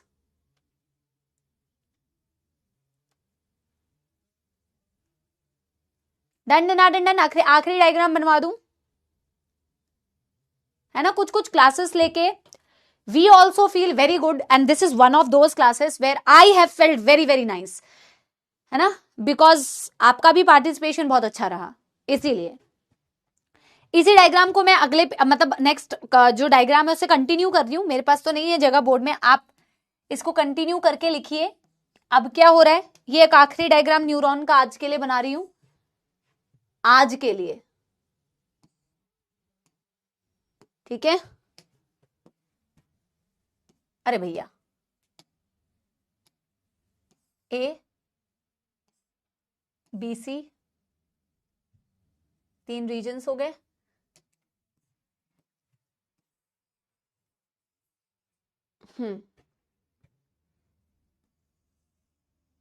ये हो गया, ये हो गया ए, ये हो गया बी, ये हो गया सी. पहले तो अभी आपको बी वाला पता चल गया है कि मैम बी अभी तक रेस्ट पर था. जैसे ही यहां से आयन मूव करके आए थे बेटा, तो ये वाली साइड में क्या खुल गए बेटा, सोडियम वीजीसी. सारे बच्चे ये समझ पा रहे हैं कि यहां सोडियम वीजीसी खुल गए होंगे बी वाली साइड पर, और सोडियम वीजीसी से सोडियम की एंट्री हुई होगी, और जैसे ही यहां सोडियम की एंट्री हुई होगी तो यहां की पोटेंशियल अंदर से क्या हो जाएगी बेटा, पॉजिटिव, बाहर की नेगेटिव. तो यानी बी वाला साइड क्या हो गया होगा, डीपोलराइज. बट आप मुझे बताइए, जब तक बी वाले में डीपोलराइजेशन हो रही होगी, ए वाला सी वाला तो अभी भी रेस्ट पर है, पर ए वाले पे क्या हो रहा होगा बेटा इस वक्त, ए वाले पे क्या हो रहा होगा ये तो बताइए. अरे Pushpa, I hate tears, I hate छुट्टी, नो छुट्टी. अरे मेरे सपोलो, जब तक आपकी इसका अगला इवेंट देख रहे हो ना, जब तक आपकी ए वाले बी वाले साइट पर यहां से सोडियम मूव करके यहां आ गए, जब तक आपकी बी वाली साइट पर सोडियम के वोल्टेज गेटेड चैनल्स खुल रहे हैं और वो डीपोलराइज कर रही है, तब तक ये वाली चीज क्या कर रही होगी, बहुत सही, रीपोलराइज. और यही तो बेटा हर जगह होता है. मैंने इन जगहों को ऐसे जो डिवाइड किया है ना, हर जगह बेटा sodium voltage gated channels, potassium voltage gated channels होते हैं और इसी तरीके से काम कर रहे होते हैं. जब तक यहां पे डीपोलराइजेशन हो रही होती है, यहां पे बेटा पोटेशियम के वीजीसी खुल जाते हैं. शानदार. और आपसे इसी तरीके के डायग्राम में बेटा पूछेंगे आपसे क्वेश्चंस, इसी तरीके के डायग्राम में आपसे क्वेश्चंस पूछेंगे कि बताइए, अगर मैं मेंशन कर रही हूं कि ए वाली साइट रीपोलराइज्ड है तो बी क्या होगी और सी क्या होगी. दैट्स इट, खत्म, फिनिश. अब आगे का डायग्राम फिर से बेटा करोड़ों डायग्राम नहीं बनाना है. अब तुम ऑलरेडी बेटा इस चीज को समझ सकते हो कि जैसे ही सोडियम यहां एंटर करते हैं, सोडियम यहां मूव करके जाएंगे, फिर से वही कार्यक्रम बेटा चलता रहेगा. जब तक आपकी इंपल्स एंड तक नहीं पहुंच जाती, तब तक ये कार्यक्रम चलता रहेगा. समझ गए? और यहीं पे एक करंट का फ्लो बनता है बेटा। करंट का फ्लो यहां पे इसी तरीके से बनता है बेटा। या तो करंट का फ्लो ये बता दो opposite to the flow of electrons, आप पढ़ते हैं ना कि इलेक्ट्रॉन्स के फ्लो के अपोजिट, और या तो ऐसे बोल लो कि करंट जो, क्योंकि ये करंट ही तो है, आयंस की मूवमेंट हो रही है पॉजिटिव से नेगेटिव की तरफ, करंट का फ्लो ही तो बन रहा है कि नहीं? मैं कंक्लूसिव डायग्राम बेटा बता रही हूं, लेकिन अभी ये टॉपिक खत्म नहीं हुआ है। एक माइलिनेटेड न्यूरॉन में क्या होता है ये पढ़ाऊंगी, अभी ये खत्म नहीं हुआ है पूरी तरीके से। एक आखिरी डायग्राम अगर मैं बेटा, एक कंक्लूसिव डायग्राम अगर मैं देखूं, अगर मैं कंक्लूसिव डायग्राम तुम्हें समझाने के लिए बताऊं कि एक्चुअल में कैसा हो रहा होगा बेटा, एक्चुअल में तो ऐसा हो रहा होगा ना बेटा, एक न्यूरॉन है और न्यूरॉन की मेम्ब्रेन को अगर हम बेटा डिवाइड कर दें, न्यूरॉन की मेम्ब्रेन को अगर हम डिवाइड कर दें तो करंट का फ्लो आपको कैसे दिखेगा? ए बी सी, करंट का फ्लो आपको कैसे दिखेगा बेटा? करंट का फ्लो आपको कैसे दिखेगा? हमेशा ए से बी अंदर और बी से ए बाहर, बी से सी अंदर। और ये कैसे होता है ये तो मैं आपको पढ़ा चुकी हूं पूरा, आयंस की मूवमेंट, आयंस की मूवमेंट देखो ना यार, आपको यहां पे आयंस की मूवमेंट दिख नहीं रही है बेटा? यहां क्या हो रहा है? यहां आयंस की मूवमेंट, जैसे ए वाली साइड डीपोलराइज होती है यहां इंपल्स जनरेट हो जाता है, तो ये आयंस ए से बी अंदर की तरफ और बी से ए, लूप पूरा कंप्लीट होता है। सिमिलरली आगे बेटा क्या होने वाला है? आगे ये होने वाला है ना, आगे फ्लो कैसा बन रहा है? Positive to negative, positive to negative. समझ रहे हो कि नहीं? हाँ बिल्कुल बनाओ भाई, बिल्कुल बनाओ, अरे बिल्कुल बनाओ भाई। ये कंक्लूसिव डायग्राम है, मैंने इसलिए चार्जेस नहीं लिखे हुए, बट ओवरऑल ऐसा ही हो रहा होगा, ओवरऑल ऐसा ही हो रहा होगा कि आप कह सकते हो ये कंप्लीट सर्किट बनता है बेटा। करंट का फ्लो दिखाया है मैंने, करंट का फ्लो दिखाया है मैंने। जैसे अगर मैं यहां पे बोलूं ए से बी, इनसाइड पे आपको ऐसा दिख रहा होगा मूवमेंट ऑफ सोडियम, ये मैंने ऑलरेडी तुम्हें पीछे के डायग्राम में समझाया हुआ है। और पूरा सर्किट कंप्लीट होता है बी से ए आउटसाइड, और ये आगे कंटिन्यू होता रहता है, जो भी मेम्ब्रेन डीपोलराइज हो रही है अकॉर्डिंगली बेटा वो मूवमेंट होती है, अकॉर्डिंगली ऐसे मूवमेंट होती है। ये अभी कंप्लीट नहीं हुआ है, मैं इस टॉपिक को आगे भी आपको समझाऊंगी, करवाऊंगी आगे कंटिन्यू, लेकिन आप एनसीईआरटी की रीडिंग करके आना है इसकी, आप एनसीईआरटी की रीडिंग करके आना यहां तक की, ठीक है? इसे पहले बना लीजिए, इसे पहले बना लीजिए, ठीक है?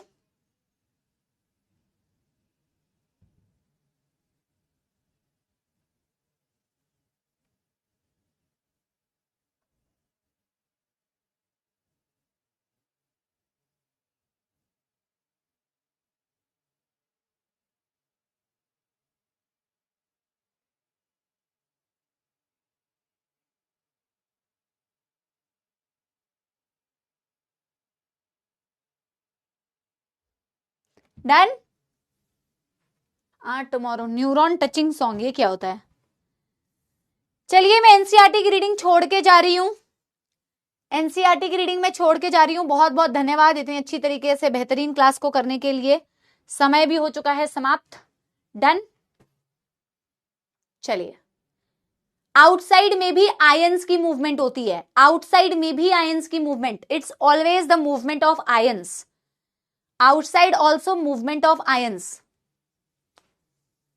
आयंस हमेशा मूव करते हैं,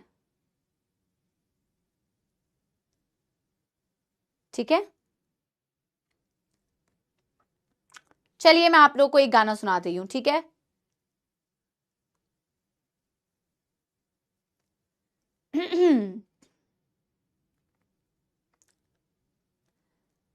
अरे भैया,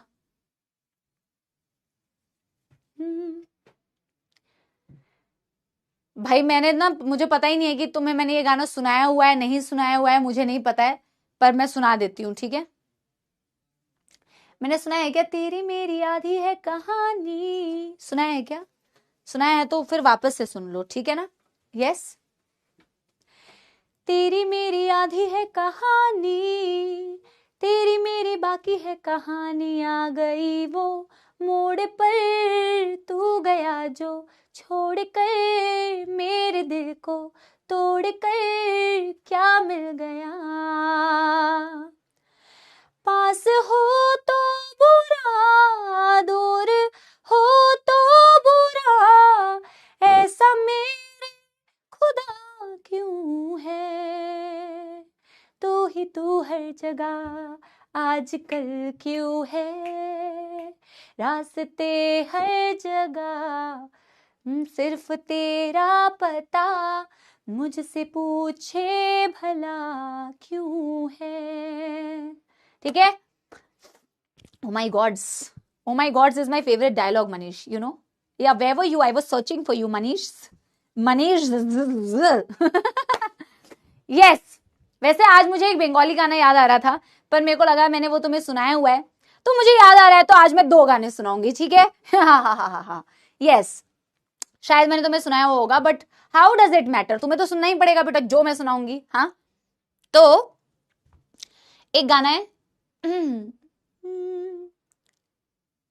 कहीं कहीं तो ये दिल कहीं मिल नहीं पाते, कहीं पे निकल आए जन्मों के नाते, कहीं तो ये दिल कभी मिल नहीं पाते, कहीं पे निकल आए जन्मों के नाते, है मीठी उलझन बेरी अपना मन, अपना ही होके सहे दर्द पर आए, दर्द पर आए आमाय प्रश्न करे নীল ধ্রুব তারা, আর কত কাল আমি রব দিশাহারা, रब दिशहारा, मेरे ख्यालों के आंगन में कोई सपनों के दीप जलाए, दीप जलाए, कहीं दूर जब दिन ढल जाए, सांझ की दुल्हन बदन चुराए, चुपके से आए, मेरे ख्यालों के आंगन में कोई सपनों के दीप आज तो बहुत ज्यादा बोनस हो गया, बस इतना पैसा में इतना ही मिलेगा। चलो bye bye, thank you Tata.